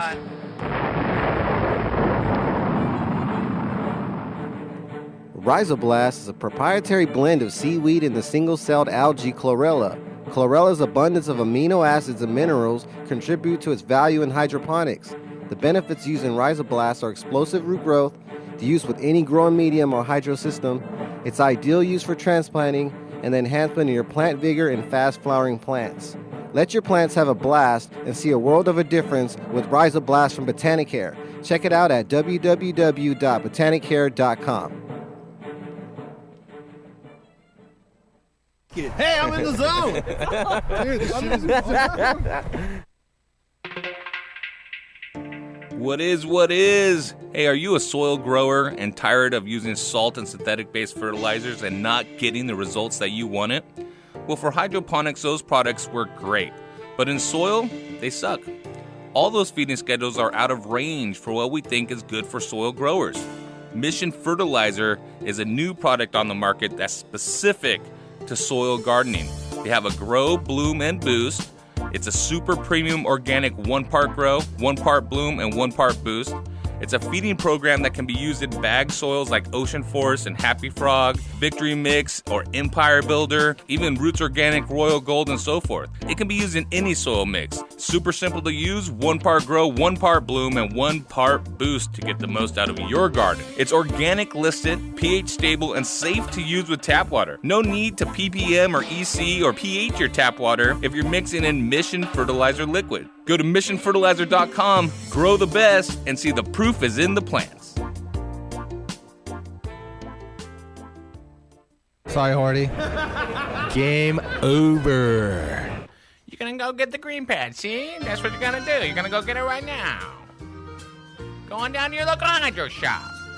Tell them Shunny sent you. That's right, Shunny with the green pad. More CO2 in your garden. More carbon, more weight, see? You need to get that weight up to pay me back, see, Shunny? Go get the Green Pad Junior. Put it in your cloning dome, see? You're gonna get some more roots faster. Cut days off your cloning time. More harvest year round. That's right, see? Activated by humidity. 35 to 50%, so make sure that's right, okay? Go to your local hydro shop, see? That's right. Go there now. More root, more fruit, more fruit, more root. That's right. Yeah. Meow. Meow. Every Wednesday night from 6 to 10 Pacific Standard Time, who's hooking you up with the dopest grow knowledge and the freshest grow gear? Heavy T's Grow Show. Thank you Yeah. so much. I love it. Hey, every day. Thank you for Every the Wednesday. thank you for the birthday. Boom! Happy birthday! Hey, Dr. Duff, are you signing up for another one of those internet dating sites after your divorce? Nah, I'm just ordering these freaking douchebags from China here. Just gonna be saving a lot of money on it. About $1 a bag. Did you say douchebags? Yeah, they're pots. They're fabric pots. They're, made in China. They save $1 a bag from all the other. Oh, it sounds like an imitation smart pot or something. Yeah, save $1, but, I'm pretty sure these douchebags are gonna work. Dude, I had a buddy of mine who used those same douchebags. He bought them direct from China. It killed his whole garden. Bro, what? So, I'm better off spending that extra $1 on a smart pot? I'd get a smart pot. Don't be a Duff man. Make sure to buy the original patented Smart Pot. Check them out at smartpots.com. Hey, yo, this is Spanky Hayes, motherfucking Spanky Hayes, funny motherfucking Spanky Hayes. Shout out to DFZradio.com.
Htgs Garage Hall. We got the spitting man, Jason. He's gone. Kicked him out of the studio in 5 seconds. Spit all over. Christian, you better be on your best behavior. Dude, I had to be I don't quick care on how that huge you look that you can throw this table over. So I just wear a lot of shirts. Yeah, brother. you're a gentle giant to be able to take those clones, though. And you're smoking some good stuff over here, man. Tell me a little bit about your cultivation practices. We always talk about best grow practices, which dialing in the environment. We talked about VPD a little bit. That's probably the next step for a lot of our listeners that are just trying to get those initial steps dialed in and where to start. Environment means lighting. It means your temperature, your humidity, your CO2 content, all of those things. I mean, tell us a little bit about how you do it. So I like to keep my humidity low. I have a lot of people telling me different things, and yeah, I like what I like. I see results the way I do things, and they're the results I like. There's a lot of different ways to skin a cat. Absolutely. And for every grower, there's 10 different ways to get to the end and get to the final product. When we're talking about lighting, Ryan, what are some of the size lights that we have available, and what's the recommended watt per square foot that a guy would setting up a light, LED bloom kind of light? Yeah, absolutely. Listen, start out with 2 lights. They'll cover a 4x4. Okay. 4 lights, 4x8. 1,200 watts or 2,000 watts. You choose which one you want. Right. And we're getting a better spectrum, so we're getting basically more return per watt. Yep. We don't have that wasted light. And does that pan out for you, Jason? What are some yield increases, or is it quality increase? Is it both? Sorry, what was the question? using the kind of lights. Oh yeah, awesome, great yield. I mean, can you give an example of, I went up 25%, or is it more of a overall quality that we're looking at? Yeah, I think both actually. The yield and the quality are up. Just really beautiful tops. I mean, everything's unstressed and frosty, and I'm not seeing any kind of heat stress on them, and that's a big deal. For sure. I mean, for someone who's run HPS for forever. Well, you said something, T, something about recipes. Mm-hmm. Yo, I haven't found one cultivator. Period. You guys tell me, who have you found that says I do it exactly the same way you do it? No. Well, even if you teach someone, they're gonna have their own. Everybody has their self. own thing, and put a little emphasis on things. And you don't want anybody coming in your door saying, "Hey, that's not the way you do it. You should do it like this." Well, and that's why it's frustrating for a lot of project managers. Like for Jerome, for instance, I know Jerome is tirelessly cleaning, making sure that everything is not getting cross-contaminated in all of his facilities, and it's hard to instill that same thing into someone that's been born a slob their whole life. I mean, I'm the type of person, though, you come over to my house, if you fucking piss and you don't wipe it on the rim, I'll tell you to sit to pee if you can't fucking just do simple shit. You just say, for like you that. for those of you batters with a little shorter bat, it is what it is, but when you live around women your whole life, I lost my father at a young age, and, living with a bunch of women, hey, it is what it is, but at the end of the day is like cleanliness is everything to me, is... it's like even rinsing the instrument that you use to measure out liquid into a reservoir with RO water versus tap water is a huge thing to me. Not only the chlorine, but the salt deposits that are left behind even after the residual water dries away could be a huge influence to anything that you're doing, which is measuring out the next liquid that you're using in that pitcher. I use the 1 Mississippi measuring method. It's called shoot from the hip hydro. 1 Mississippi, 2 Mississippi. Wow, that's how you pour a shot, all right. Well, one thing I've been doing it long enough to point out is like, with LED lighting, double-ended lighting, and a lot of the different technologies that have been out there. And this is a conversation that goes back like 4 years ago with Jair when I first met him and I saw my first double-ended light, or when they first brought him to market. Your first all-nighter with him? Well, no, he's interesting. He's got a lot of energy, I'll tell you that. And the thing is like, I break it down to people to look at it like this, is when we first got our first flat-screen TVs, and they're all 1080p. Right, we all have 1,000-watt lights. This is how I relate it to people.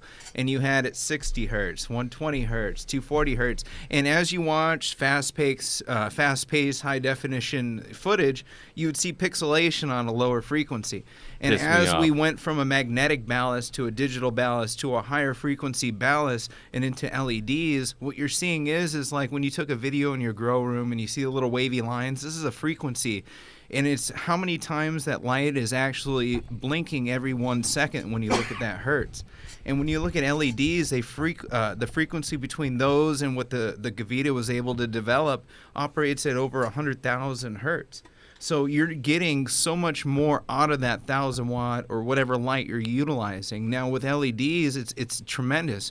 So a lot of the deficiencies, like people are, one of the switches I call it, is I see sometimes you see a purpling in the plant. And a lot of times a plant will always seem to be deficient in something when it's thriving so much. And the thing is, it's thriving so much, it's like, give me more. And there's a lot of genetics. You'll see like a little bit of purpling in the veg, I'll notice a lot of times when I first started to switch to LED. Stem is the first thing you'll see. Exactly. And a lot of people will think that's a lockout. And a lot of times what it's telling you is the plant is thriving so much, there's nothing that you can't give it that it's not going to be deficient of, so it's going to show you symptoms of that. So a lot of times when you switch to an LED and you see that, don't freak out. These plants are operating at such a high frequency, you're utilizing the light so much more. And with LEDs, keeping it close, raising it up, you're able to really control the canopy level. You're able to see the growth that doesn't necessarily get direct light stay more green instead of getting pale and die off so soon. because the plant's being able to utilize everything so much more. Well, and that's the difference. When you grow with a more complete growth spectrum and you've ever grown outdoors, that's the biggest comparison that I have when people are like, well, how does that light perform? It's like the plants are growing like they grow outdoors. You don't have that chlorosis. You don't have, little wispy growth. It's strong all the way through. Yep. I have not used an LED light that has shown me that, but it sounds like you guys have, and all of you guys are in agreement. I've been in a belief of full spectrum for LEDs for me. Utilizing full spectrum to me is, if we're trying to duplicate the sun, it's a full spectrum. It has UV in it as well. UV is critical within the process of the plant to create a SAR response and to be able to pull out different essential oils at certain times or different types of defense mechanisms. Well, see, I believe that's another way of growing. That's another recipe. That's another theory. That's another scientific study. And there's so many out there. So what you're saying is absolutely hands down true.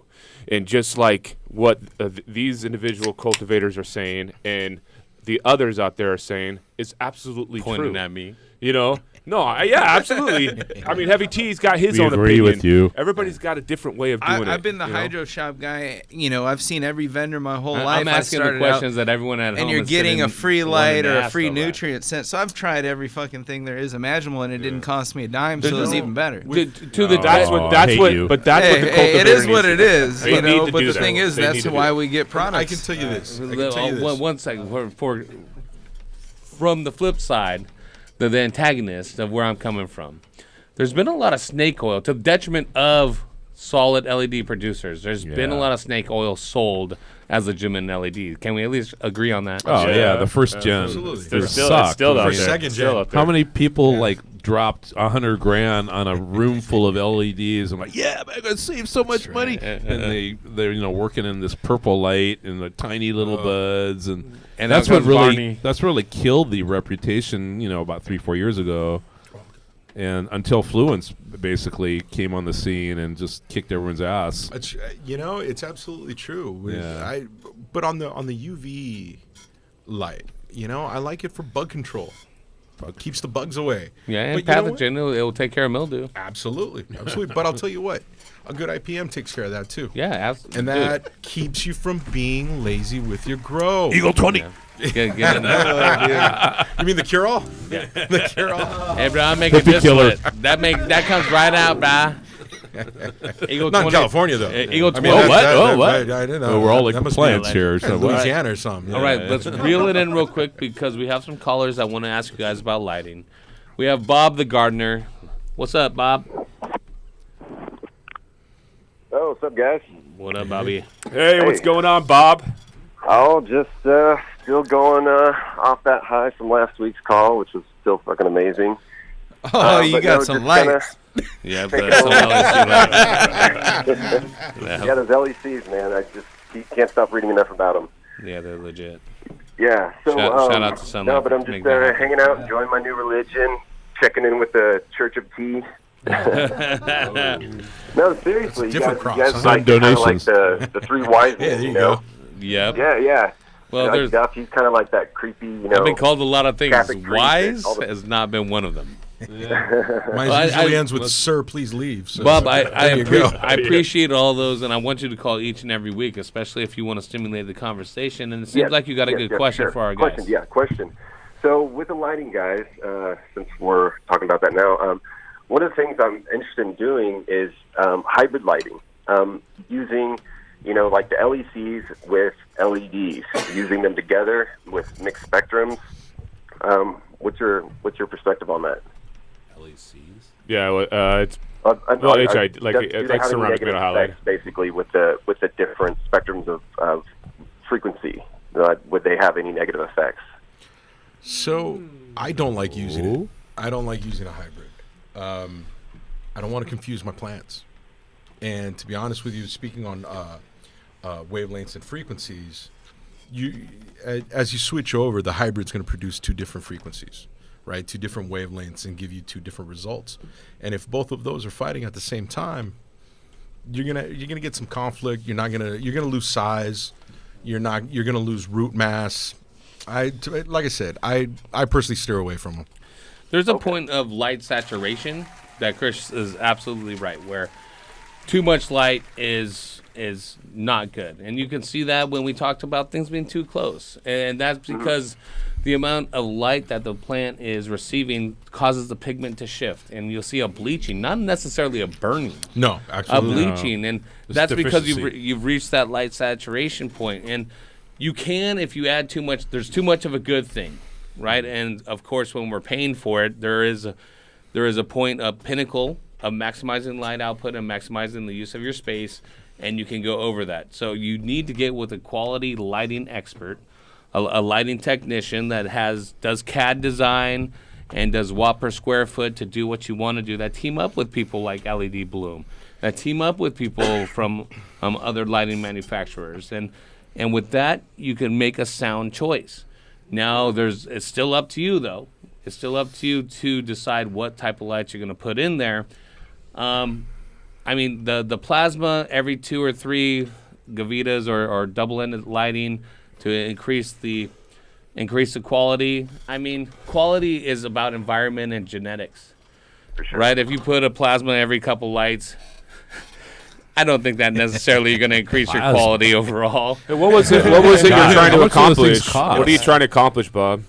So for example, like what I was interested about was the combination of LED with those LECs. You know, using them in conjunction. You know, with like light movers and just like kind of and just buy a par meter. First, are you trying to increase your Caleb's production? Are you trying to increase your THC? Yeah, because of the UV spectrums, particularly with those lights. My friend, buy a par meter. Case closed. Save a lot of money. Done deal. If you're going to go LED or anything, it all comes down to what you're reading, and it's a scientific thing. It's not about what your eye sees. It's what the plant's able to utilize during photosynthesis. So the thing is, they make these meters that take all that out of play for you. I use them perfectly. For example, here, if you have a mogul socket 1000 watt, a double-ended light, doesn't matter, a bulb that's interchangeable, take a reading 24 inches below it, outside, whatever it is, when you change them after a 100-hour warm-up period, whatever it may be, and write down that reading. And you may be able to utilize a bulb longer than you may be in the past, or change it before you think you'd need to, just by a reading that you take and being able to Either sit way there. would save you money. Yeah, you get a 20% decrease in your reading at 24 inches from the last reading. Oh, well, it makes sense to, save $100 replacement and gain 20% back in light. It's a no-brainer. All right. Yeah, I'll definitely look into that because I've definitely been networking and meeting lots of people. So hopefully I'll be able to get a hold of some of that equipment just to at least check it out. Educate, motivate, excel. Oh, yeah, brother. Yeah. Welcome to the glorious House of Hydro, Bob. All right, Bob has something else to say. I'll tell you what, Bob. You go follow LED Bloom _Candlelight, and I'm going to say on Instagram. And I'm going to send you a swag pack, including things from Botanicare like the Liquid Karma and the Rhizoblast, made of what, Jiggity? Chlorella. Don't forget about the new Botanicare, modular slide bench system has joints, flaming joints are thrown at me. It's built from a stage name. Are they flaming? Constructed of 1 inch and 2 inch powder-coated steel tubes. The rollers provide 8.5 inches of smooth bilateral movement. So guess what, Jason? Come on down. Oh yeah. Bilaterally. Has an anti-tip bar. It can be made into sections of 4x4 or greater. It's expandable indefinitely. Go to Botanicare.com and check them out. It's Botanicare.com, makers of the finest plastics, rolling benches, some of the best nutrients on the planet. Botanicare.com. All right, that was pretty cool, huh? We got to pay these bills yet? No, we could take one more call. Here we go. First timer wants to talk to you guys. Cody. Hey, how's it going, man? I'm doing well. What's going on tonight? All right, so me and my friends are going to start up our own little, personal grow. So, we're going to try to do it in a greenhouse.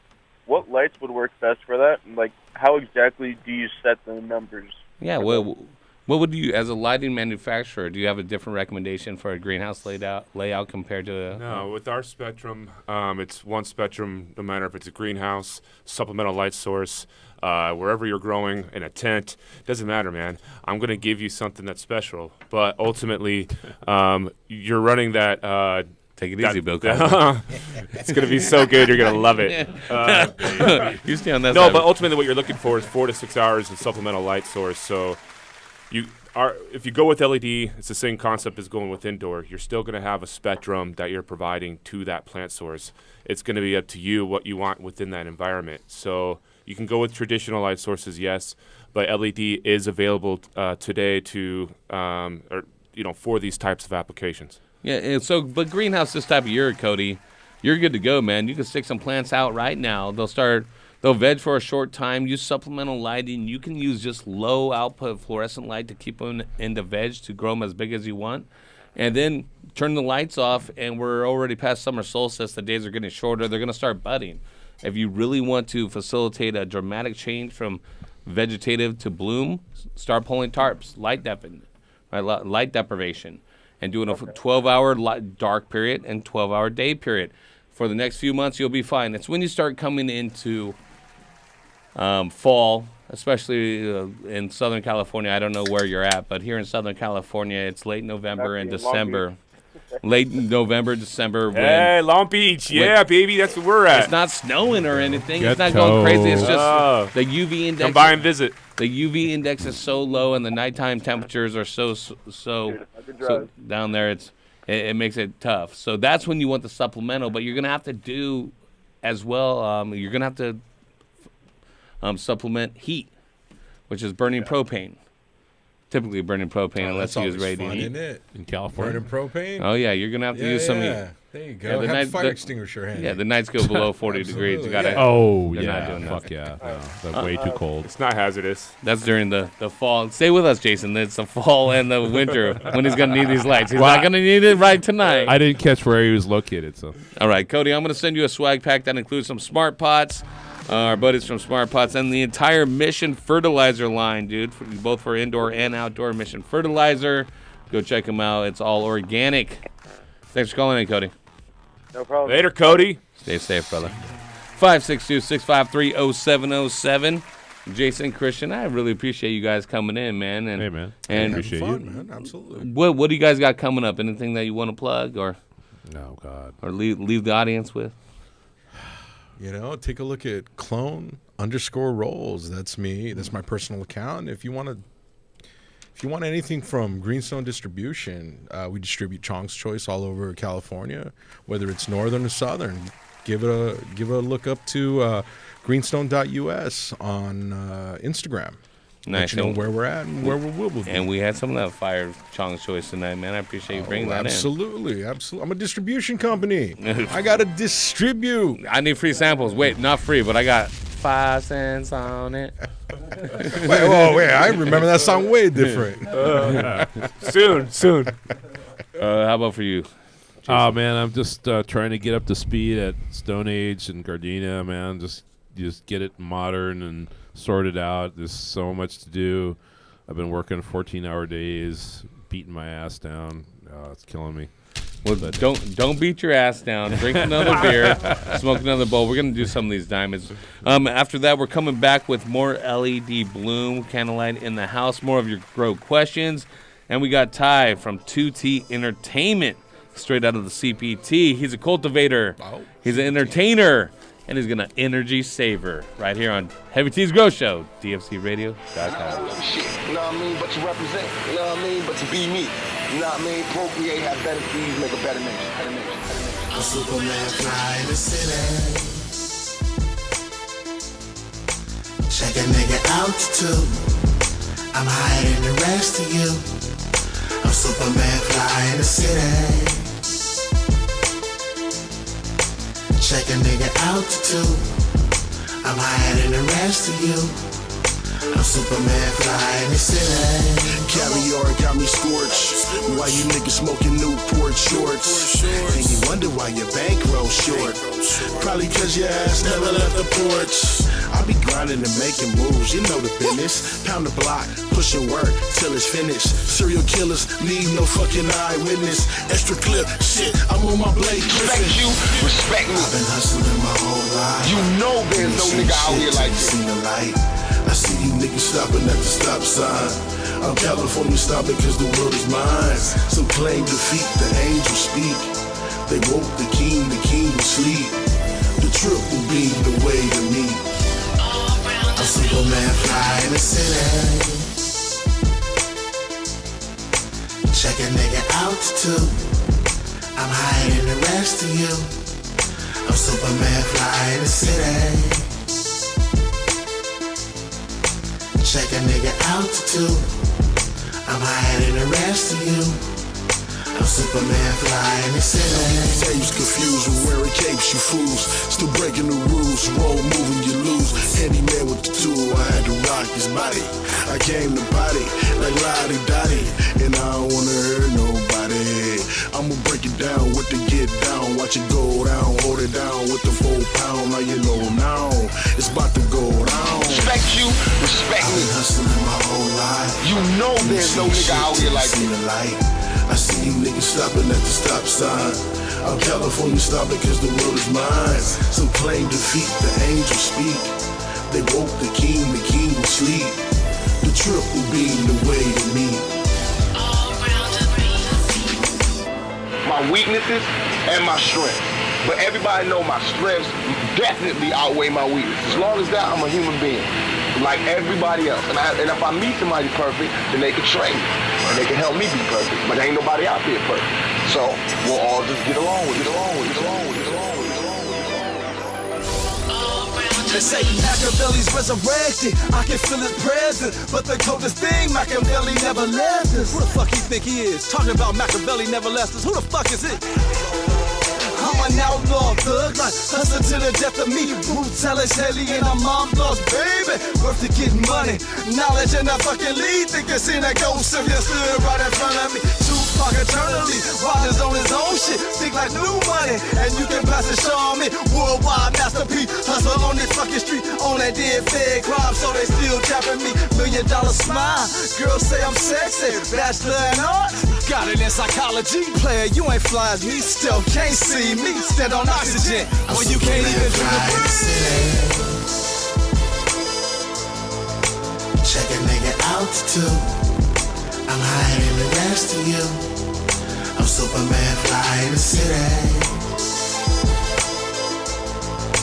Check a nigga altitude.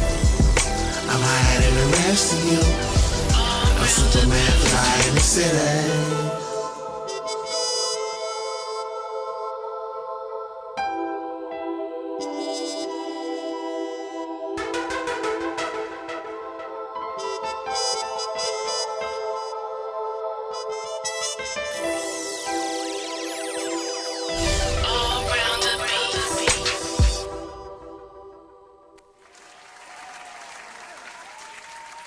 You are listening to Heavy T's Grow Show on DFZ Radio Network.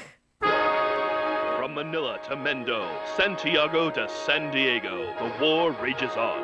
Everywhere gardeners struggle against the chains of tyranny, growers fight for their inalienable right to life, liberty, and the pursuit of higher yields. Voices around the world are raised in a chorus exclaiming, "No more weak potting soils. No more trying to grow plants in a soil that doesn't have enough nutrients to sustain life." The people are rising up and demanding Sanctuary Soil's Victory Brand Superior Garden Mix. Victory Garden Mix, a blend of the best composted forest humus, peat moss, and perlite. Victory Garden Mix, teeming with worm castings, humic shale ore, fish, shrimp, crab, and kelp meal. Victory Garden Mix, rich with dolomite and gypsum lime, glacial rock dust, oyster shell, and azomite. The people cry out in unison proclaiming, "We demand the freedom to grow the best plants possible in the best soil available." Sanctuary Soil is answering your call, freeing you from the shackles of inferior soils. Sanctuary Soil's Victory Brand Superior Garden Mix, the best, highest quality planting mix available anywhere, is now available to you by the bag or by the truckload. For more information, contact your local hydroponic store or go online to sanctuarysoil.com. Sanctuary Soil's Victory Brand Superior Garden Mix, because together we can grow it. So you're big time, huh? Yeah, kinda. Have you ever been interested in gardening with dry fertilizers? Well, you're not the only one, and let me tell you about Vermicrop Organics and their line of organic dry fertilizers. Healthy plants with a simple 4-step process. Step 1. Just measure out a half teaspoon per gallon of soil or 2 cups per 12 square feet of soil surface area. Step 2. Apply evenly to the soil surface. Step 3. Blend into the top layer of soil to avoid caking. Step 4. Water thoroughly. And that's it, simple as that. Great for vegetables, fruits, flowers, potted plants, trees, shrubs, annuals, and perennials. It's Vermicrop Organics VermiVeg 744. Along with the VermiBloom and PK Boost, you will have a complete line of organic nutrients and a garden that will thank you with a great harvest. Looking for an even simpler way? Then check out the Vermiall 666. This game-changing mix is formulated for all stages of growth in the fast-paced garden of champion vegetable and flower growers. And check out the VermiBat Guano Fertilizer and the VermiBlood Blood Meal Fertilizer for feeding oversized, nitrogen-hungry plants. Learn more at vermicrop.com. That's vermicrop.com. Woo! Woo! Woo! Ow! Love that money. Heavy T Grow Show, baby. Hey bro, your garden's looking sweet, man. What are you using? Yeah, man, I'm using a premium cocoa nutrient, Cocoa Tech A and B, man. It's an aggressive formula for increased yield during the flowering phase. Wow, so this is made specially for cocoa? You better believe it, man. It comes with easy-to-use 2-part formula. Formulated for aggressive growth and superior blooms. Whoa, bro. Yeah, man. Tell 'em, Bob. This aggressive formula contains proprietary blends of calcium to ensure your plants thrive. Backed by years of research, Cocoa Tech Premium Cocoa Nutrients are specifically designed to support and enhance your cocoa core growing experience. Use Cocoa Tech Premium Nutrients with Cocoa Tech Premium Cocoa Core for optimum results. Yeah, man.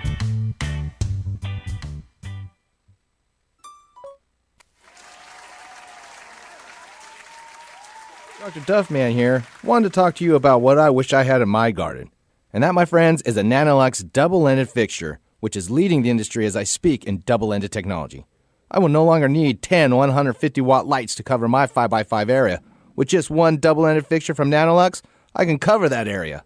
Also, no more need for that pesky Richter timer of mine that goes off at all kinds of random hours. With Nanolux's fixture, it comes NCCS ready, meaning I can control it on my computer. So if you're like me and your lighting situation sucks, then upgrade to Nanolux's double-ended fixtures today, and don't be a Duff man. For more information on Nanolux, check them out at nanoluxtech.com. That's NANOLUXTECH.com. Hey, I'm in the zone. What is? Hey, are you a soil grower and tired of using salt and synthetic-based fertilizers and not getting the results that you wanted? Well, for hydroponics, those products work great. But in soil, they suck. All those feeding schedules are out of range for what we think is good for soil growers. Mission Fertilizer is a new product on the market that's specific to soil gardening. They have a grow, bloom, and boost. It's a super premium organic 1-part grow, 1-part bloom, and 1-part boost. It's a feeding program that can be used in bag soils like Ocean Forest and Happy Frog, Victory Mix, or Empire Builder, even Roots Organic, Royal Gold, and so forth. It can be used in any soil mix. Super simple to use, 1-part grow, 1-part bloom, and 1-part boost to get the most out of your garden. It's organic listed, pH stable, and safe to use with tap water. No need to ppm or EC or pH your tap water if you're mixing in Mission Fertilizer liquid. Go to missionfertilizer.com, grow the best, and see the proof is in the plants.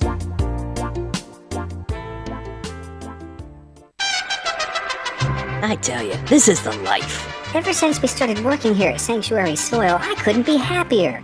It's nice to work at a place where they treat you like the artist that you are. Tell me about it. So many places just throw you in the dirt, feed you junk, and drip water on your head. Yeah, sounds more like torture than a job. And how do they expect you to do great things when they don't give you the right tools? I can't do it if you treat me like garbage. I hear ya. You give me the highest quality organic materials like woody biomass and grasses, put me in a healthy, clean environment, and I can practically poop gold. Not to mention alfalfa meal, arborist material. They even bathe us in a healthy biological tea full of enzymes and other good stuff. You know, I get a little choked up just thinking about how all those customers are gonna benefit from the hard work we put into providing them with the best products available. I just wish more companies were like Sanctuary Soil. It's nice to work with people who care about their customers and care about the environment. Yeah, this is the life. Hey, I'm pretty full. Think it's about time to go make some magic, if you know what I mean. Well, a worm's work is never done. See you in a few. You got anything to read? This could take a while. Sanctuary Soil's Buckaroo brand premium worm casting, the all-in-one soil amendment that's safe for the environment, children, and pets. For more information and to see a list of current retailers, visit our site at sanctuarysoil.com. Hey, yo, this is Spanky Hayes, motherfucking Spanky Hayes, funny motherfucking Spanky Hayes. Shout out to DFZradio.com. Boom! Happy birthday!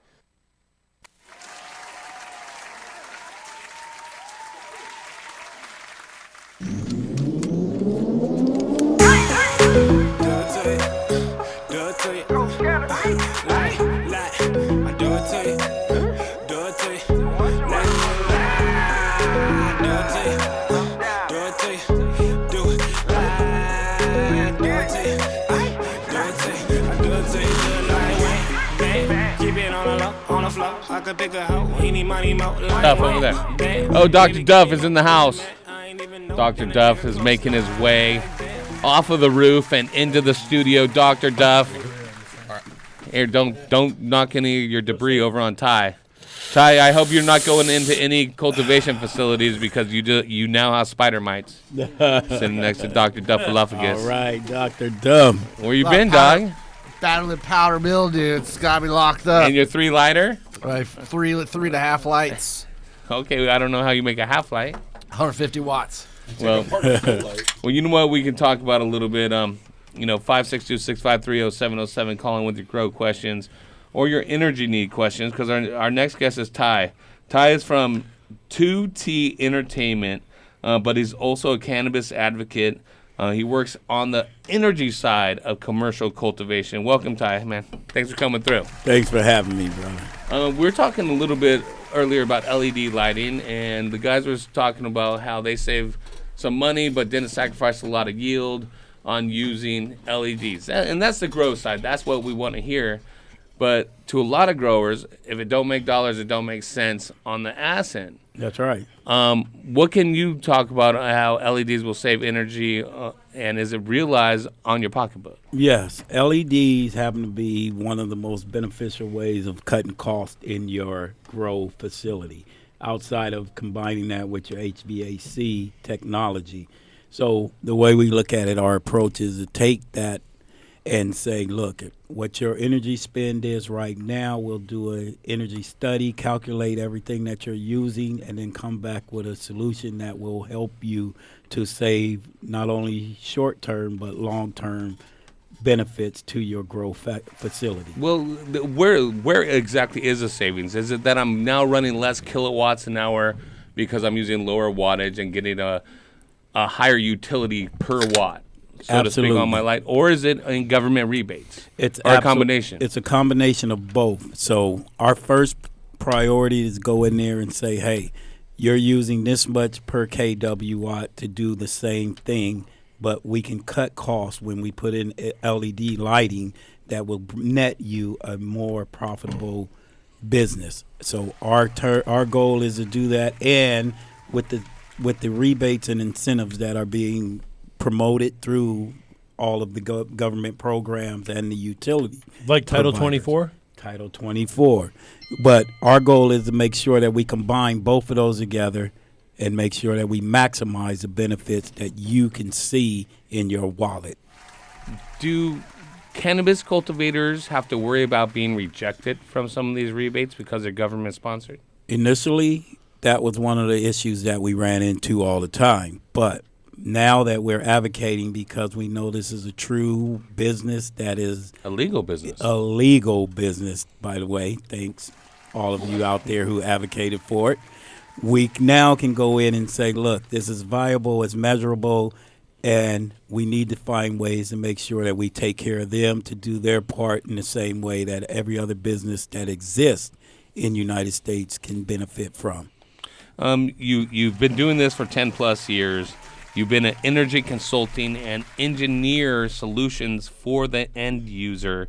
You talk about taking an energy audit or a HVAC audit and coming in.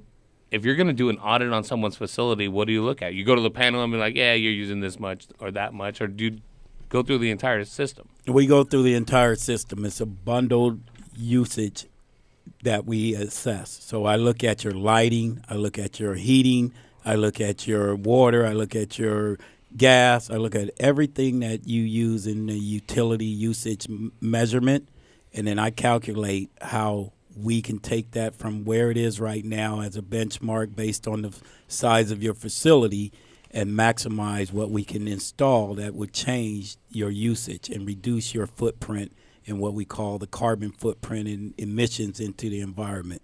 That's our goal. I want to know, and as much candor as you can give our audience, you are a clean-cut guy. I see that you had a career and have a career in entertainment as well, doing music, doing other things. You have a successful energy business.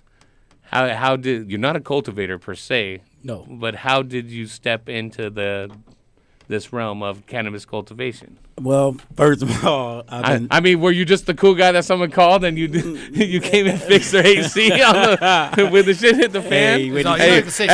Everyone needs a tie on their team. Yeah, but mine is John. I got to be open with you, man. I grew up in the streets. Right. I grew up in the hood. I'm from Compton. Been there since I can remember. Where you walking from, the street. fool? CPT. Compton, yeah. But so I started smoking weed when I was 9 years old. Ooh, beat me. You know why'd you wait so long? And then, he was selling it at 8. I was selling it at 11. You know what I mean, man? I said I realized that fruit wasn't going to profit as much as I could with weed. I got you. And in the old school days, we go buy a nickel bag, roll up 5 joints, 10 joints, and you make double your money. And you know what? I'm there with you. I spent my whole elementary school doing that same thing. I was selling blow pops. I'll buy for 25 cents a sub for 50 cents. Also, lemon heads. That's trouble. Lemon heads and Boston baked beans I lift from the liquor store. Meet me behind the gym. I got what you need. Yeah, you know what the I'm ladies saying? love the bad boys. So you always had a connection to the herb. Always. And, it was a cultural thing. We grew up smoking. We relaxed. We enjoyed it. We played ball. We would smoke before we played ball, smoke afterwards. It was just part of what we do. Yep. Being an athlete, how it works.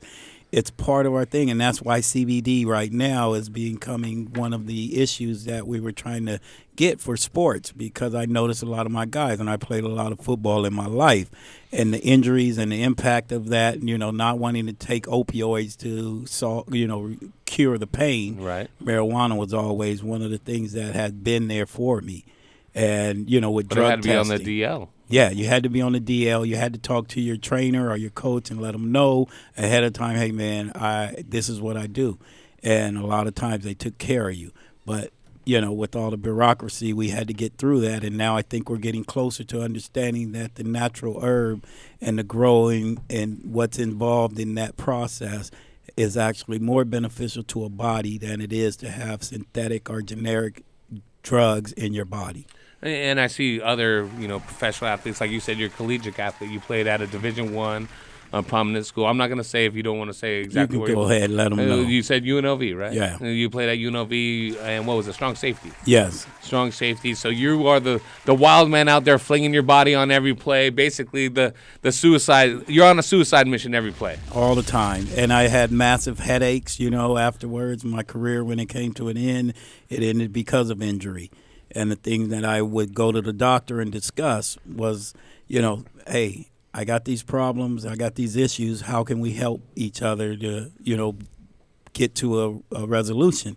And some of the things they were prescribed just didn't work good on my body. But I would go home and self-medicate because the marijuana would keep me from having the anxiety and the anger issues that I was going through, which is real. You know what I mean? It absolutely is. Junior Seau issues, all the concussion protocol. I suffered with those for years. I used to wake up in the middle of the night with, massive headaches, cold sweats, and nightmares and anger and frustration. But now, as a user, as a patient, all the time. And man, that's as real as it gets and as deep as it gets. For the people out there and some of the ex-players out there that don't look towards cannabis because it's still a Schedule I drug, and especially for active players, we've seen careers in the NFL destroyed, like Josh Gordon, for instance, just for weed. No, he had his other demons too, in which I'm sure, which we all have had. Ricky Williams, absolutely, all have had. Child. Is it going to take a federal measure for organization like the NFL or like the NCAA to recognize the medicinal aspects of cannabis? It is, and I think we're on that path. We're getting closer every year as more and more players have been testing positive. They're not giving up their right to protest silently in that manner and to say, look, even though I'm a great athlete, even though I have these issues, I'm not out there being rogue. I'm not out there acting up. I'm not, messing up the cause or the brand, because what these big organizations want to protect is the brand. Right. And then you got everybody out there who's making their public opinion about it, who really doesn't face They're the what we expendables. face. And their number one sponsor is the alcohol industry. Yes. Now, how has alcohol been around and, destroying more lives than marijuana has ever done? It's ridiculous. And I'm going to jump in there. It's delicious. Chris. It is delicious. Thank you, Coors Light. It calms your nerves when you're on the Heavy Tea Grow Show. Right. You know what? I haven't been this calm since yesterday. Ty, I'm be honest with you. Ty, you can go to 2tent.com and contact Ty if you want to check out his expertise. Where am I at here over here? Man, I got teary-eyed on that. Then we go at 2T Entertainment at Twitter. Ty, we're here with Jason Still and Chris, Horty Chris as well, Dr. Duff sitting in. Let's talk a little bit grow with our listeners here. And I'm so high. I don't know what's I saved a ton of money in my 3.5 lighter. How'd you do that? I would go to Home Depot, get one of those day laborers guys. I saved a ton of money. What, he would pedal your generation bike? Yeah, no, he'd do work. Boom, boom. Thomas, you're on the air. Hey, how's it going, guys? What's going on? Hey, currently I'm running a 2-plant setup with a 600-watt HID, and I'm looking into increasing that to 4 plants and maybe swapping over to LED. And my question is, would it be more beneficial for me to get one big LED or maybe go something small like 2 600-watt? What do you guys think would be more efficient? First and foremost, what size area are you trying to illuminate? Right now I got a 4x7 by 7 walk-in closet. Okay, a 4x7 area could probably benefit from close to the equivalent of 2,000 watts worth of HID lighting. So usually like a 1,000-watt HID would cover a 4x4 or a 5x5 area. So maybe a couple 600s or 2 1000s, but the problem you'll run into is the heat generated, right? So you can't just stuff 2 1000s in there and it's 100 degrees and you're fucking killing it, because you're not going to be. So really it's going to come down to cooking it. Yeah, you're cooking it. So you may even be able to square off a smaller area in that 4x7, especially if you're only going to do 4 plants. Do 4 plants in a 4x4 area and keep them smaller, top them when they're young, bush them out, and then get a shorter canopy, and then the equivalent of anywhere between 6 and 1,000 watts worth of light would probably be good, but ultimately it's going to be the amount of cooling you can provide. Like, so for right now, you're running what size light again? 600-watt HID. And you're covering the whole 4x7? No, I just got it dropped over to 2 plants. Okay, and what's the temperature in the area? 77 daytime and 72 nighttime. Okay, that's not bad. Do you have like airflow in there? You're exchanging the air. I got central air that blows in there, and I got a 240 CFM exhaust fan as far as heat exchange to move it in and out of that closet into the larger room, right? Right. Yeah, so you're probably fine with that. Now, an equivalent LED would depend on the manufacturer. Like different ones have different things. But I would say that if you want to expand, then add another 600 or add an LED light and run them next to each other, and maybe even a couple 315s. Okay, all right. All right, my man. Thomas, I'm going to send you a gallon of Turpinator. Helping make your plants AAA. That's a $70 value, and a swag pack. That includes things from Smart Pots, Green Pads, and Botanicare out to you, man. I appreciate you calling in. Get yourself set up. I appreciate y'all, guys. I appreciate y'all. Thanks, a lot. All right. Ty, you got friends calling in. If they just want to give you a shout out, man, you're going to be called out. Hey. Joe, what's going on? Hey, what's going on, man? Not much. We're just chilling with Ty over here. Yeah. All right, what's up, Ty? What's I was listening to the radio show. I used to grow with a high pressure sodium light, and I switched to 2 little 600-watt LED lights. It cut down my yield, but the buds were so damn good. I mean, they were still good. Yeah, All you're, right. you're definitely exchanging a size for density. All right, Yeah, and you're And definitely then, I getting. had an air conditioning, keeping it cool There you and go. everything. But I mean, it was real good, but it just wasn't as much as I wanted. I wanted 4 pounds out of 4 plants. I got 3/4 of a pound out of 4 plants. Yeah, that's the exchange. That happens. That is going to be the question that you get, and the reason why people don't want to switch to LED. But top your plants, but bush them out the more. quality was You'll get good, your quality. and I have no complaints really. I mean, and then my light bill was a lot cheaper too. There it is. You know. So you know what? You're actually producing. Let me ask you, less Chris, flower. because you touched on a point about bushing your plants out. Do an LED light to get the same yield? Do we look at a longer veg time or You don't. a structural? You don't. I've noticed the LEDs are producing more nodes, right? So you're actually making more bud sites with it. So while technically you might not get the size you're looking for, but you're getting density, and you are creating more spots where nugs, as it were, are going to be produced. So there's a trade-off. You're going to see smaller nugs, but you're going to see if you weigh them, if you're going to be that analytical about it, right? Yeah, motherfucker, I weigh my nugs. Hold on, Dr. Duff. You got your weightless nugs? Oh, yeah, I got weightless. Here we go. Dr. Duff's got his own thing. Here we go. All in space.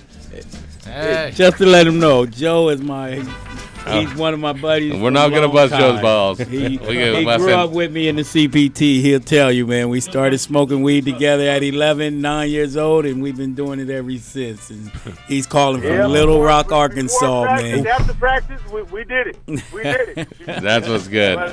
Oh, if he's an outlaw in Arkansas. Yeah, right on. Good for you, brother. Keep it up. Hey, Joe. Hey, I'm going to send you a Heavy Tea swag pack, man. Thanks for giving Ty a bunch of love and giving us your opinion and your experience using LEDs. All right, thank you. I appreciate it. All right, be safe out there, man. Hey, and this is Dr. Duff does have an actual product. It's called Weightless Nugs. Yeah, it is. Hold on. If you're looking for less Weightless Nugs. Dr. Duff, man, here, hey. You having that weight problem? You need to go weightless with Dr. Duff's Weightless Nugs. It's a lap band for your plants. That's right. It's an actual foliar spray. You foliar spray your plants with my Weightless Nugs. You failure spray. And it turns your nugs weightless. It's amazing. And you use Dr. Duff's Light Bright LED to increase those yields. Yes, you can take out any peg and put whatever color you want. But that's an incandescent bulb behind a light bright. No, it's a special LED light bright light that makes weightless nugs. It's one of those space ballasts, is it? That's right. It's from the future. NASA made it. Are your nugs the NASA made it? The NASA made it. And are your nugs too dense? My nugs are way too damn dense. You want to have them airy. With my weightless nugs, they will be like fluff.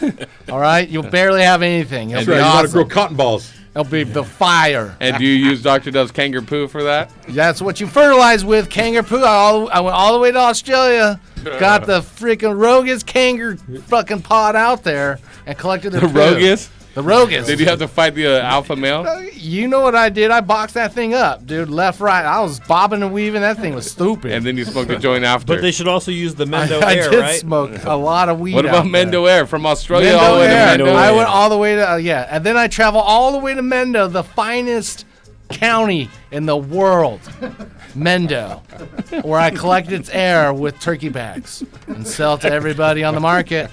If your room does not have Mendo Air, if you care, you're not going to have use weightless Mendo nugs. Air. You're not going to get not that a real smell product. or Available bang. where? at all wall bogs. All right. Welcome back, Dr. Duff. We missed you. Let's see. We have Jim. Jim has an outdoor question. Hey, Jim, what's going on? Hey, yeah, first of all, you guys are great. Thank you. Sweet. I'm experimenting growing some plants outdoors this year, and I was just wondering, how often do you feed them? As often as they need. As soon as they're hungry, man, their stomachs are growling. So what? Yeah, what are you in? Are you in the ground? Are you in a super soil? Peat mix. You're in a peat mix? Yeah. What kind of amendments? I'm using the GH line of nutrients, but I don't have any amendments in the soil. So it's what, like a Sunshine No. 4 mix or a HP? It's HP. Okay, so you don't have a lot of nutrient available. You have some humates. On that, you basically have to water each and every time with nutrient. Otherwise, you're starving the plant. You also have to make sure you're on top of your watering. Peat will become hydrophobic, where it will start repelling the water if you don't water it on a regular schedule and keep it somewhat damp. Peat's not my favorite substrate. I would prefer cocoa or cocoa peat to just regular peat out of the bog over there up in Canada at HP. But nonetheless, you feed it every single time. And a super soil mix, where if you took that base and amended it with like a subcool formula or a bunch of different whatever recipe that you have, you can then just give it fresh water until those are exhausted. But since you didn't do that, you have to feed every time. All right, but if it rains, all right, and the soil's like it's been raining here for 2 days. Yeah, and it stays do I wet wait all for the time, soil right? To dry out and then feed it. You're going to get a severe yellowing. The plant sir. is going to yellow out because you're leaching the nutrients away from it. I would probably just pour the bottles on top when it's raining. Don't pour the bottles on top. Don't pour the bottles on top. That was Dr. Duff. You can actually amend with like worm castings or something on top of the soil. Yep. If it's rainy, that'll the water will get into it. The rain will get into it. I have a granular bloom and grow from Mission. We'll send. Oh, absolutely. There you go. Send them that out over to you, Jim. That'll take care of your The needs. granular bloom and grow Mission fertilizer, all organic. But good point there, Chris. I'm also going to send you some smart pots and some other heavy tea swag. Go follow LED Bloom _Candlelight and my man 2 Entertainment over at on Twitter. If you're on Twitter, am I tweeting? I don't know if I'm on Twitter. You're not a tweeter, dude. I think Aaliyah has me on Twitter. A tweeter. There's things circulating out there. Tell me a little bit, Ty, about your entertainment career, right? Your sports career in cannabis, but entertainment career. Yeah, well, what we do at 2T Entertainment is we manage and promote independent artists. Like drunk radio show hosts on the internet? Yeah, like me. Like you. Like me. Drunk. I need some management, dog. Yes, sir. So we kind of come in and make sure that because of the changes in the industry, similar to what's going on in cannabis, we make sure that our artists are protected and can maintain a solid representation and be able to go out and promote and market themselves to take their careers to the next level. And as frontline, entertainers, you got to grind and grind and grind. And I own 2 studios where I allow them to come in and record, music and do the things that they need to do. We have a full-on video camera crew, so we always shoot videos and promote and market. And we help them to get on every streaming channel that's out there, possibly to help get them notarized and, build their public image. That's legit. Now at UNLV, was media your background? No, at UNLV, business administration was my background. So I took that. So you have the analytical mind, though, looking at things from an administrative point of view. Yes, and making sure that if I look at take on a project, that I can engineer it backwards and make sure that I get to the end game of what they want to achieve and accomplish. That's fantastic. Go to the number 2 Entertainment on Twitter or 2E, the number 2 TENT.com. Awesome. Got it. Yeah. Thanks so and much. We're marketing a new artist right now. It's coming out, Matic, on Auto. Check him out. We got the E&J promotion up running right now. You can find it on Spotify. You can find it on DistroKid. You can find it on Apple iTunes, all of the streaming channels. He's going to have his album drop in about 4 weeks, and we look forward to dropping every other week on Mondays, Matic Monday. Matic Monday. Do we have anything that we can play from I someone? believe we do. What do we have, St. Diesel? Lionhearted. Yeah. Lionhearted. All right, check it out. Heavy T's Grow Show. We're here with 2T Entertainment. Check it out. DFZRadio.com. Y'all know what I'm chosen by. Little nigga, but I'm lion-hearted. All in the field. Itching to kill. You know the deal. Bust a jug, I might cop Giuseppe. Scoring hoes like Lisa Leslie. My heart cold, I need a nigga to test me. Little nigga from that lines, then no God got me. Roofing bitches like Bill Cosby. Please remind me, this a homicide. Boys in the hood, I had your mama cry. I be burning rubbers like a pair of ties. I be fucking hoes like I don't get tired. Milk bottles, niggas expire, roll up the fire. Come back high like Jesus Christ. This real shit, that illumination bring a wonderful life. Big dollars, big booty bitches. Got heaven on earth, they bout to pay a price. Got the devil all in my dirty Sprite. Play Usher shit, I let it burn. Pimpin' bitches like Pinky, but I don't fuck with no perm. I need my money, big worm. Why niggas be ducking and dodging? My niggas will drop him and rob him. The doctor say he unresponsive. Nigga, I'm reading your conscience. No fear in my heart, I'm from Compton. No Halloween, I am a monster. Stuffing that cheese like lasagna. Rolling down Bench, they bombing. Still your radio, we call alarming. CBG, we came fresh out the garden. Tell Jesus to bless us from evil. Real. Little nigga, but I'm not hearted. Little nigga, but I'm not hearted. Little nigga, but I'm not hearted. My niggas all in the field. My niggas all in the field. Itching to kill. You know the deal. Little nigga, but I'm not hearted. Little nigga, but I'm not hearted. Little nigga, but I'm not hearted. Little nigga, but I'm not hearted. My niggas all in the field. My niggas all in the field. Itching to kill. You know the deal. Little nigga, but I'm not hearted. I was born with the heart of a lion. They tried to put out my shine, but I kept on shining. They thought they could fuck up my flow. They thought they could fuck up my dough. They thought I was ignorant, bro. Well, let's show them, yo.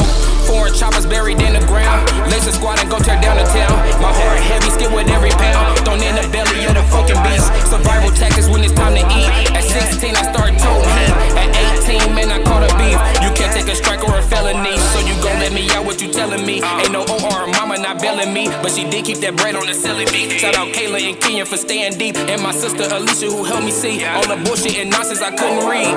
But I'm back on that bullshit. Catch me strapped on some cool shit. Guns go black when I pull clips. Run the left and come draw, bitch. CBG packing dual clips. Ferrari skirt when we pull, bitch. CBG packing dual clips. Ferrari skirt when we pull, bitch. CBG packing dual clips. Ferrari skirt when we pull, bitch.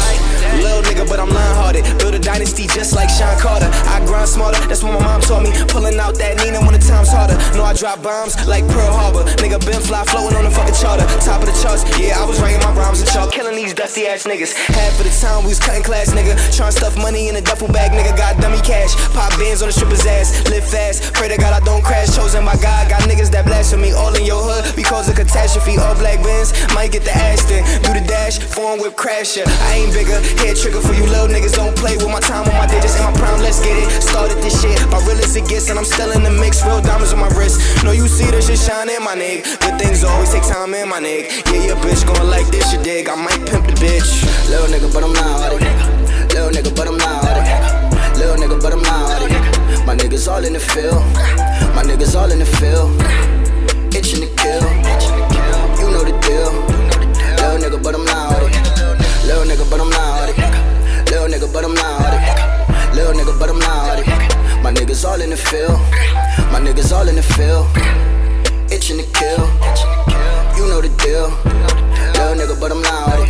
Your girl gon' get a squad shot. The top it with the hottest niggas in the Maseratis. That I lost a nigga, I'm like, where you find me? Taking boats to the Virgin Islands or St. Martin or St. Thomas. Fuck on them bitches, Madonna.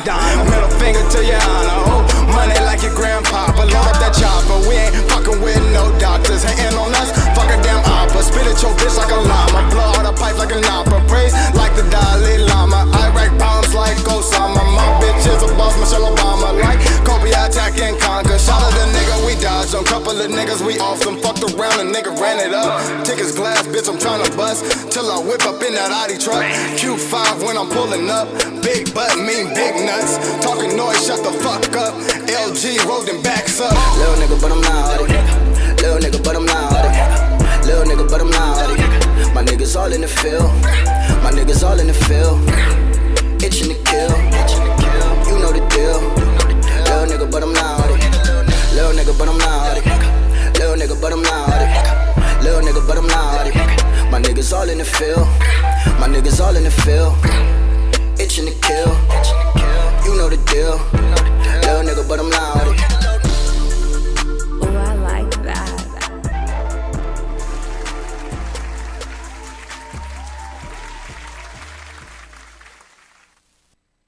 Hey man, your garden smells amazing this year. What are you doing different? Haven't you heard? We've been using the Turpinator. Did you say Turpinator like terpenes? Yes, exactly. Turpinator is designed to increase your plant's terpenes, which are responsible for everything from how your plants smell to how much flavorful oils they produce. Basically, Turpinator is the one-stop shop for an overall quality increase for your fruits and flowers. That's awesome. You know, I can tell the Turpinator has not only increased the oils in all your herbs and flowers, but it looks like it's going to increase your dry weight as well.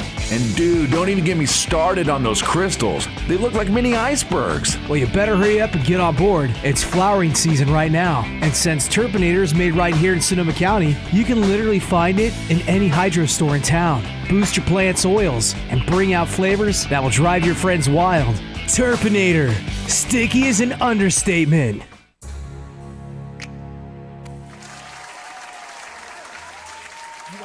To the Heavy Tea Grow Show. Call in right now, 562-653-0707 for your chance to talk to Heavy Tea, Horty Chris, or Dr. Duffman. Killing it. You are listening to the Heavy Tea Grow Show. Call in right now, 562-653-0707 for your chance to talk to Heavy Tea, Horty Chris, or Dr. Duffman. Killing it. Launch crew, ready to reservoir. What's the load factor, sir? Bringing the Riser Blast liquid at 2 mils per gallon. Okay, sir. We are loaded and ready to launch. 10, 9. Okay, men. It's time to blast off into the plant's root zone and into another galaxy of root growth.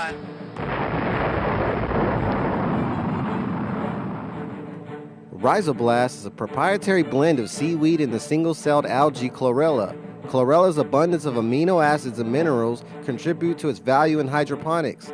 The benefits used in Rhizoblast are explosive root growth, the use with any growing medium or hydro system, its ideal use for transplanting, and the enhancement in your plant vigor and fast-flowering plants. Let your plants have a blast and see a world of a difference with Rhizoblast from Botanicare. Check it out at www.botanicare.com.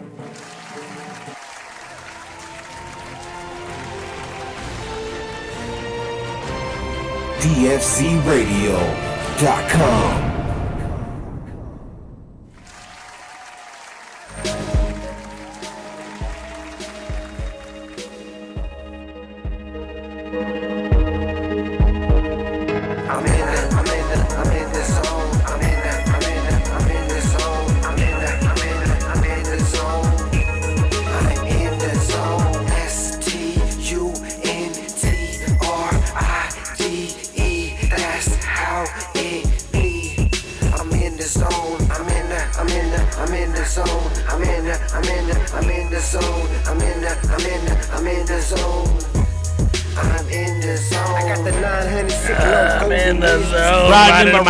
Riding in my ride. Got the money inside. Riding in my ride. What are you doing? Riding in my ride. Riding in my ride. Oh, look, Dr. Duff, he just stole your microphone. Welcome back to Heavy Tea's Grow Show. Jogging in my running shoes. Welcome back to the glorious House of Hydro. 562-653-0707. Let's talk grow. Martin, hey, what's going on? Hey. Is it Martin? Martin. All right. Go ahead. What's your question, Martha? So I wanted to ask How do you know if a seed is good or bad before you grow it? You don't? It depends on how they act. Pressure test, like you heard from John. It's all about the parents. Yeah, if they're acting bad, you'll know because they'll piss you off. So you'll just be like, fuck you, seed. You're bad. Yeah, if you're a good parent, then they should be good seeds. They'll be good. Yeah, but you can't look at a seed and be like, oh, this is going to be fire, because you don't even know if it's going to be a female. So the only way to really know if a seed is going to be good or not is to grow it. But you still have to love your child no matter what. But you can also do like an ultrasound to try to see if you can find the gender with it. Oh, that's very interesting. They don't have gender anymore. Or gender. But you still love your child. So Marta's been holding for a long time, guys, and let's pay her the respect. I did. I told her what time it was. And seriously, it's hard to tell. Pressure test, you roll it under slight pressure of your finger. If it crushes, it's no good. Right? If it maintains its integrity, you're good. Usually they're tiger striped or dark green color. Little white or light green seeds are Look like watermelons. Yeah, not very good. All right, but try to germinate them. Some people will soak it in seaweed extract or kelp extract and try to utilize the hormones in that to give the seed more vigor. And there's some evidence to that's what it does. But honestly, what's going on over here? This guy's got a jet in it. Catch on fire. I'm doing good drugs. All right. I'm doing good drugs. Totally as long clean. as those are good. But yeah, that's it, Marta. And I'm going to send you some things to help get you started, though. Once the seeds sprout, you plant them. You're going to use some Rapid Start from General Hydroponics. I'm going to send you some of that. I'm also going to send you some smart pots to plant them in. Some of the original green pads from Green Pad CO2, and get your grow on. Swag packs from Heavy T going out. Thanks, Marta. All right, thank you. Love. 562-653-0707. Tommy Cruz, what's going on? What's going on? All right, not much. I was surprised to hear Duff back. I was like, oh shit. All right, this fool came back begging for his job or what? Yeah. Well, dude, No, Heavy Heavy T's just a softie. What's your question, player? Yeah, he's a nice guy. What's it called? I'm not really happy with the root structure I got when I'm going to transplant into 1 gallons from Solo. And the last time I was using some Pure Blend Tea and some HydroGuard, and they're looking healthy, but I'm not using anything like a Rapid Start. I'm just kind of using that or just water. It's in soil, so I'm doing a mix of Coco Loco and Perlite. And they're just not they look healthy, they're good, but it's not I'm not seeing blast and busting roots or anything. Maybe when you transplant them, use some mycorrhizae, dust the roots and then transplant them. And I'm not 100% on this, but HydroGuard it's used in hydroponics to keep bacteria and stuff away from the roots. So if you're using a Pure Blend Tea and you're using the HydroGuard, they're probably competing with each other a little bit, I would think. Okay, for sure. So I would probably just stick with the not Pure. like an enzyme or anything. It doesn't break down the dead organic matter. Just kind of more HydroGuard kind of protects the root zone from bad bacteria. Go ahead, Heavy T, tell them what time it is. It's time to get ill. Now what have we here? HydroGuard beer. As I eye my empty beer. It's Tommy Cruz. I'm sending you some no HydroGuard. That's some Rhizoblast. That's some smart pots. Yeah, try some Rhizoblast, and then make sure you let it dry out good too, so that the roots burst out more looking for it. But I would try some mycorrhizae when you transplant the clone into the initial soil that you're doing. transplant. Yeah, I'm going from rock into the Solo. Yeah. When you go in there, dust the roots and transplant it and give it some beneficial bacteria from your Pure Blend, and make sure you let it dry out in the Solo cup in between watering so that you force the roots out. Okay, for sure. And then when you transplant it to the 1 gallon, dust the roots again. Dust them again. Dust them up. Keep dusting. Ferment your fruits and use it. Ferment them labs, brah. All right, probiotic for life. Smoke it every day. Speaking of probiotic. Living Rockwell. Living Rockwell, bro. Call it Living Rockwell. Rockwell Kashi. And Rockwell Kashi, bro. For living. Ferment them. Ferment them. Drink it too. Okay, so is Duff doing the news, and then we can... Yeah, he's going to do the news. This is how brought many to you times by you gotta know this? Nanolux Tech. Nanolux. Thanks for hiring The world me according come to back. Duff. If it wasn't for Nanolux, I wouldn't be here. If it wasn't for Nanolux, you would be out of a job. Guys, Canada legalized the marijuana. What? The second country in the world of our worlds. In the to world do of our it. world. And it's amazing. So by October 17th is what I hear. That's going to be the day. If you vote to legalize it, it up. should be fucking legal. That's Canadian 420. Yeah. The 17th. It's going to be October 17th for the It's also- buying of it's it. also the It's biggest the holiday in exchange of Mexico. dates So it's going to be like and legal for you to like totally like probably smoke it now because it's legal. Sweet. But you can't like legally obtain it without legally having a license that's legally obtained by a province or like in a county or nimble. I don't think that's how they talk. Talk like that. They're Canadian They French. talk about what's it all about, eh? They're Canadian French. Canadian French. So that's what Oh. happens. They're like, we live. Great Poupon. Your shit sucks. No, they're like, hey, croissant. They're like, it's a big time. Anyways. Anyways, yeah, Canada. Yeah, way to go. You legalized it. So what? So what, dude? Everybody's screwed up there. All right, that was a great report. Yeah. Now, From hey, Canada. we're going to the World Cup. Woo! Yeah, you guys watching the World Cup of soccer. The world is. You guys aren't. The world is not the USA. Okay, well, check it out. On Sunday, Mexico played Germany. And guess what happened? You're here to tell us. Mexico beat them 1-0, causing a seismographic activity thing in Mexico. A measurable amount of seismic activity. An earthquake in Mexico City because they said everybody was jumping up and down with joy about the goal that won them. And we know all your hermanas got the big tatas and the culos. No, maybe there's a lot of burrito eating and stuff like that. They need to lose some weight. No, man. Have you ever seen Mexican TV? Yeah. No, that's the longest goal. That is. Yeah, go! Go, go, go, go, go, go, go, go, go, go, go, go, go! Así cerca. Gol. Bravo. Man, that was good. So anyways, yeah, the World Cup, Mexico beats them. They think there's an earthquake that was caused by everybody cheering at the exact same moment that the dude made the goal. Hey, man, it was big here. Big. It was big I was in news. Torrance for my son's baseball tournament, and we were driving down by the refinery over there where the houses are just on the main highway.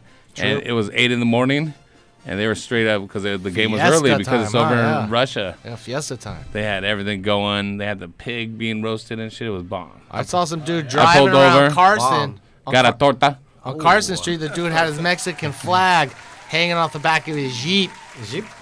Going down the street. America! How dare you, this is America! So, he was proud. And He what was else proud to happened, be Dr. Mexican. Duff? Okay, well, there's another problem here with the World Cup, and it's stemming with Mexico. Okay. They're having a big problem with their fans, and the players are pleading to their fans to stop being so homophobic because FIFA's now sanctioning their asses and doing fines and stuff because they have every kickoff from the other team. They chant puto. I just blew shit out my nose. And so now there's a big problema with the puto. No more putos, please, por favor, during the World Cup. But, thousands of Mexicans are fleeing to Russia to get better working jobs and wages. So now when they're going to be there, They don't take their kids there. They give them a Russian kid to take care of. They're yeah, well, they're there for life. They're chanting. They're gonna be so much good Mexican food in Russia soon, and they're chanting "puto." There's still you can hear it on the air if you guys watch it live. Yeah, and I guess in the 2014 one there wasn't, it was heard and everything, and they didn't really do anything. But now FIFA's clamping down on their Now balls, that they have the internet, FIFA got stepping the on internet, and they Google what puto means. So Yeah. And they're, I'm so offended. There's Sacre gender bleu. equality. No, grab poupon, croissant, Eiffel Tower. Yeah, it couldn't be any worse than what those European leagues do when the black people are out there. They throw bananas on the field. Whoa! Yeah, it's, What? you know, I mean, That's why cross-country kickball sucks. Come on, man. It's so crazy. no more news about World Cup stuff. Everybody gets all mad and shit. All right. Yeah, soccer sucks. Well, whatever, dude. You guys. Well, Cross-country kickball. Stemming with Mexico. Did you see what Trump did today? No. He's not going to be so Nazi-like and take the kids away from their parents and send them to the concentration camps to work. Yeah, he's just going to build a big wall. It's going to have Mexico pay for the big-ass wall to keep them out.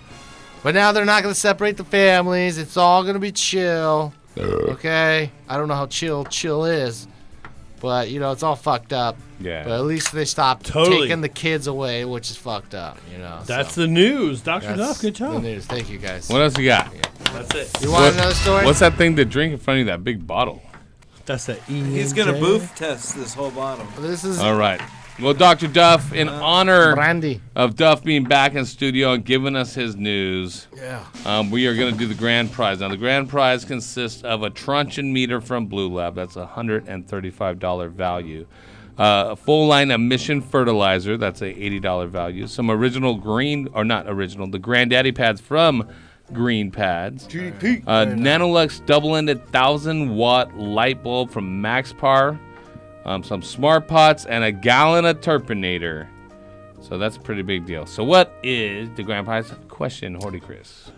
Our phone-in guest tonight, Lost River Seeds, is from a particular state in the northeast of the United States. What state did they originate in?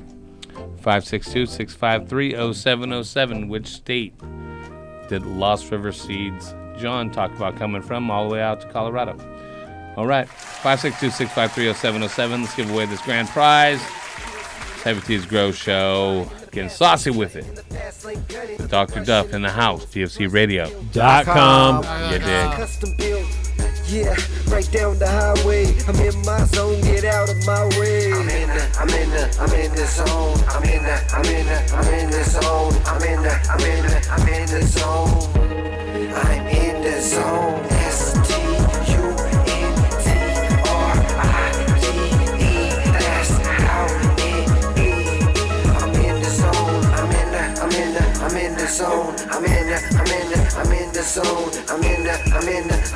Zone.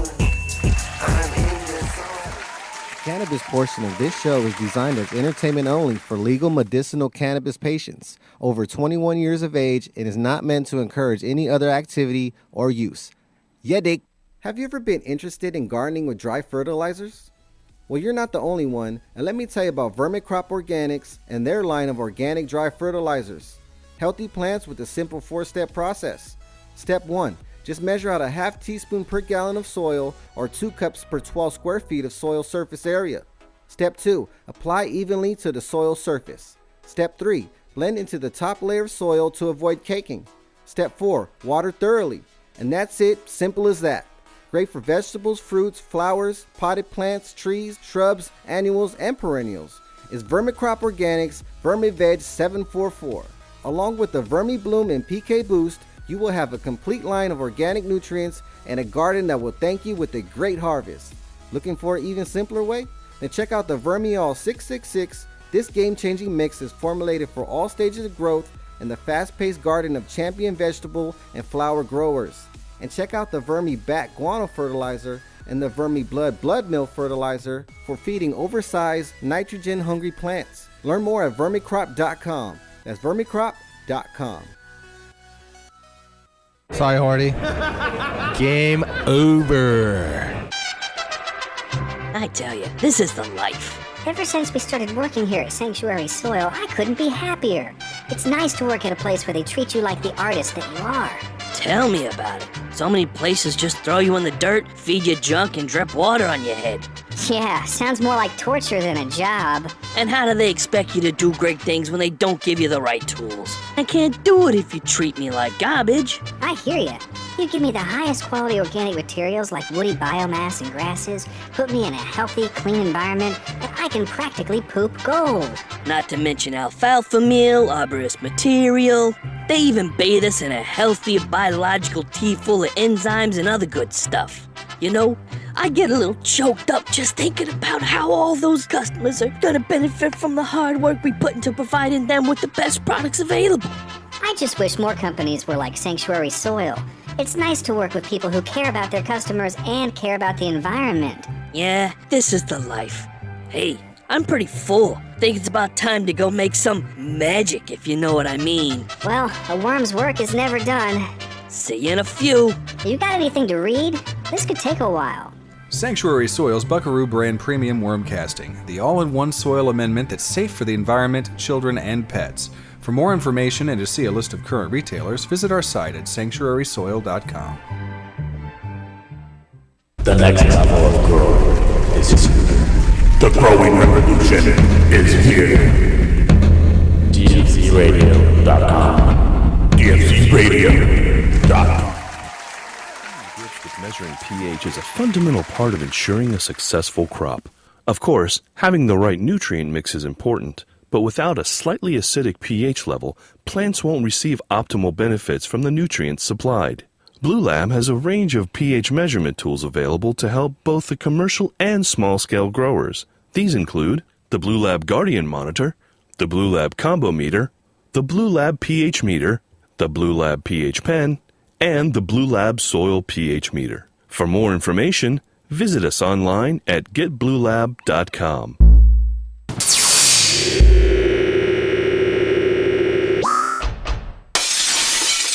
You're listening to Heavy T's Grow Show, live on DFCRadio.com.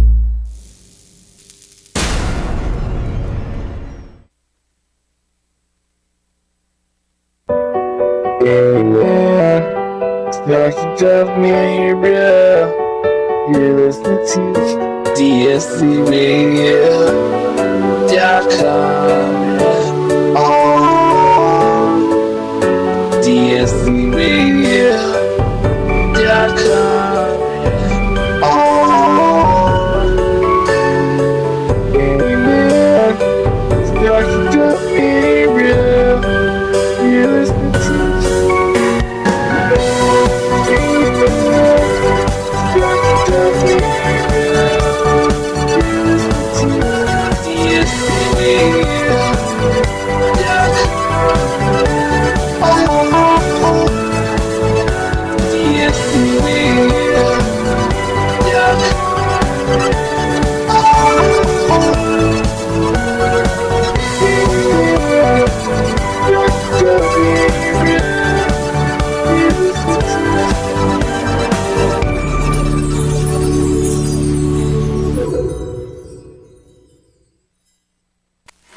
Hey man, your garden smells amazing this year. What are you doing different?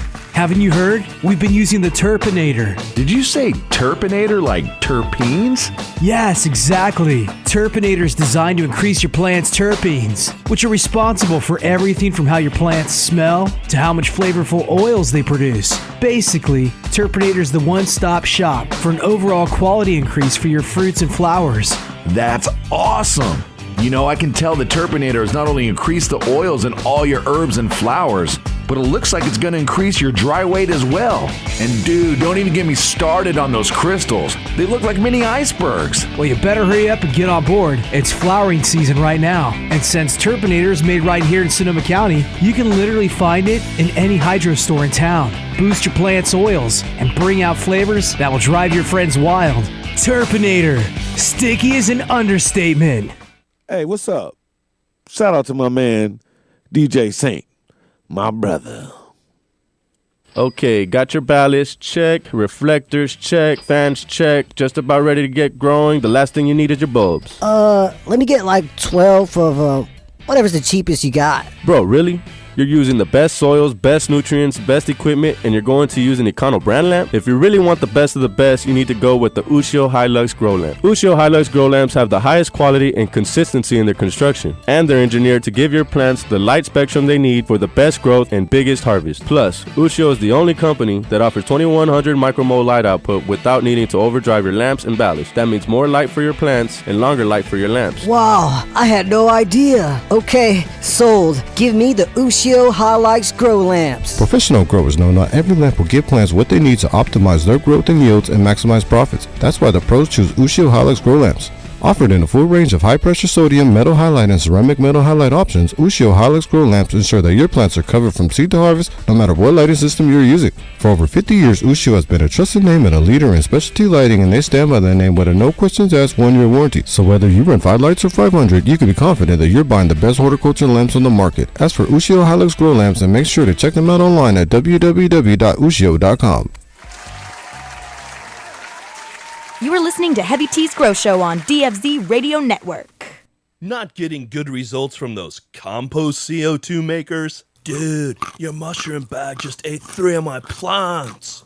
Introducing the GreenPad CO2 generator. The simple, economical, and effective way to add CO2 to your indoor garden. Just hang, spray, and walk away. It's that easy. Since I ditched my old mushroom bags and switched to the GreenPad CO2 generator, I couldn't be happier. I just hang, spray, and walk away. It's really that easy. I don't have to worry about any runaway spores contaminating my room or wondering if it's actually working. I just listen to the gentle sound the GreenPads make when they're wet, and I know it's working. Thanks, GreenPads! More effective than those organic CO2 bags, the GreenPad CO2 generator will help increase the CO2 level in your indoor garden safely and easily.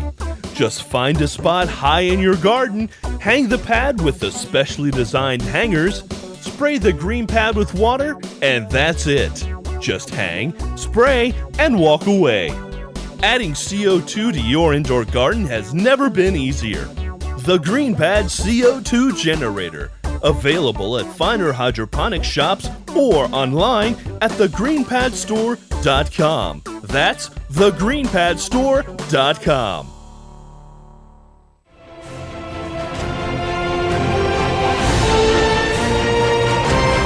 DFCRadio.com.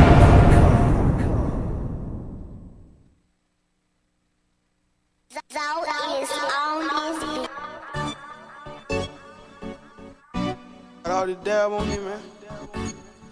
All the drip on me and G Bentley, man. Ain't know what the fuck going on, man. Got all the dab on me. Got all the drip on me. Got all the dab on me. Got all the drip on me. Got all the dab, all the dab. Got all the drip, all the drip. Got all the dab, all the dab. Got all the drip, all the drip. Got all the dab on me. Got all the drip on me. I got all the dab on me. All the drip on me. I got all the dab, all the dab. All the drip, all the drip. I got all the dab, all the dab. Got all the drip, all the drip. Throw the bitch a whole nother bean. Got a moon walking like she Billie Jean. She say she on 3, that's triple team. Say she on 3, that's triple team. And them fuck around and hit 3 niggas. Goddamn shot, that's triple beam. Farted hanging out a nigga denim team. Yo, welcome back, Heavy T's Grow Show on the one and only BFC Radio. Time to give away this grand prize. Horty Chris, what's the grand prize question? What state did our original first phone-in caller tonight guess? Lost River Seeds. Lost River Seeds. What state did they come from? Here we go and go straight to the phone lines. Alicia, Boom. what's going on? Hello. Hello, Alicia. Once again, Hi. Horty Chris. New Hampshire. Yes. Oh, that's right. Right to the business. Alicia, look, you just got hooked up with a truncheon from Blue Lab. Go to getbluelab.com. Learn more about all the great products. You also got hooked up with Smart Pots, Max Par double-ended 1,000-watt bulb, some Granddaddy pads, a gallon of Turpinator, and the entire line of Mission fertilizer. Wow. And thanks to our guest, Lost River Seeds. Shout out to John over there. Shout out to Christian, Jason, Ryan, everyone that came in, Ty coming in, and of course, Dr. Duff for making an appearance. All of our sponsors, we can't do it without you, and we're going to keep doing it as long as you allow us and invite us into your house, into your car, onto your device. So I guess we'll be back next week. Other than that, we out.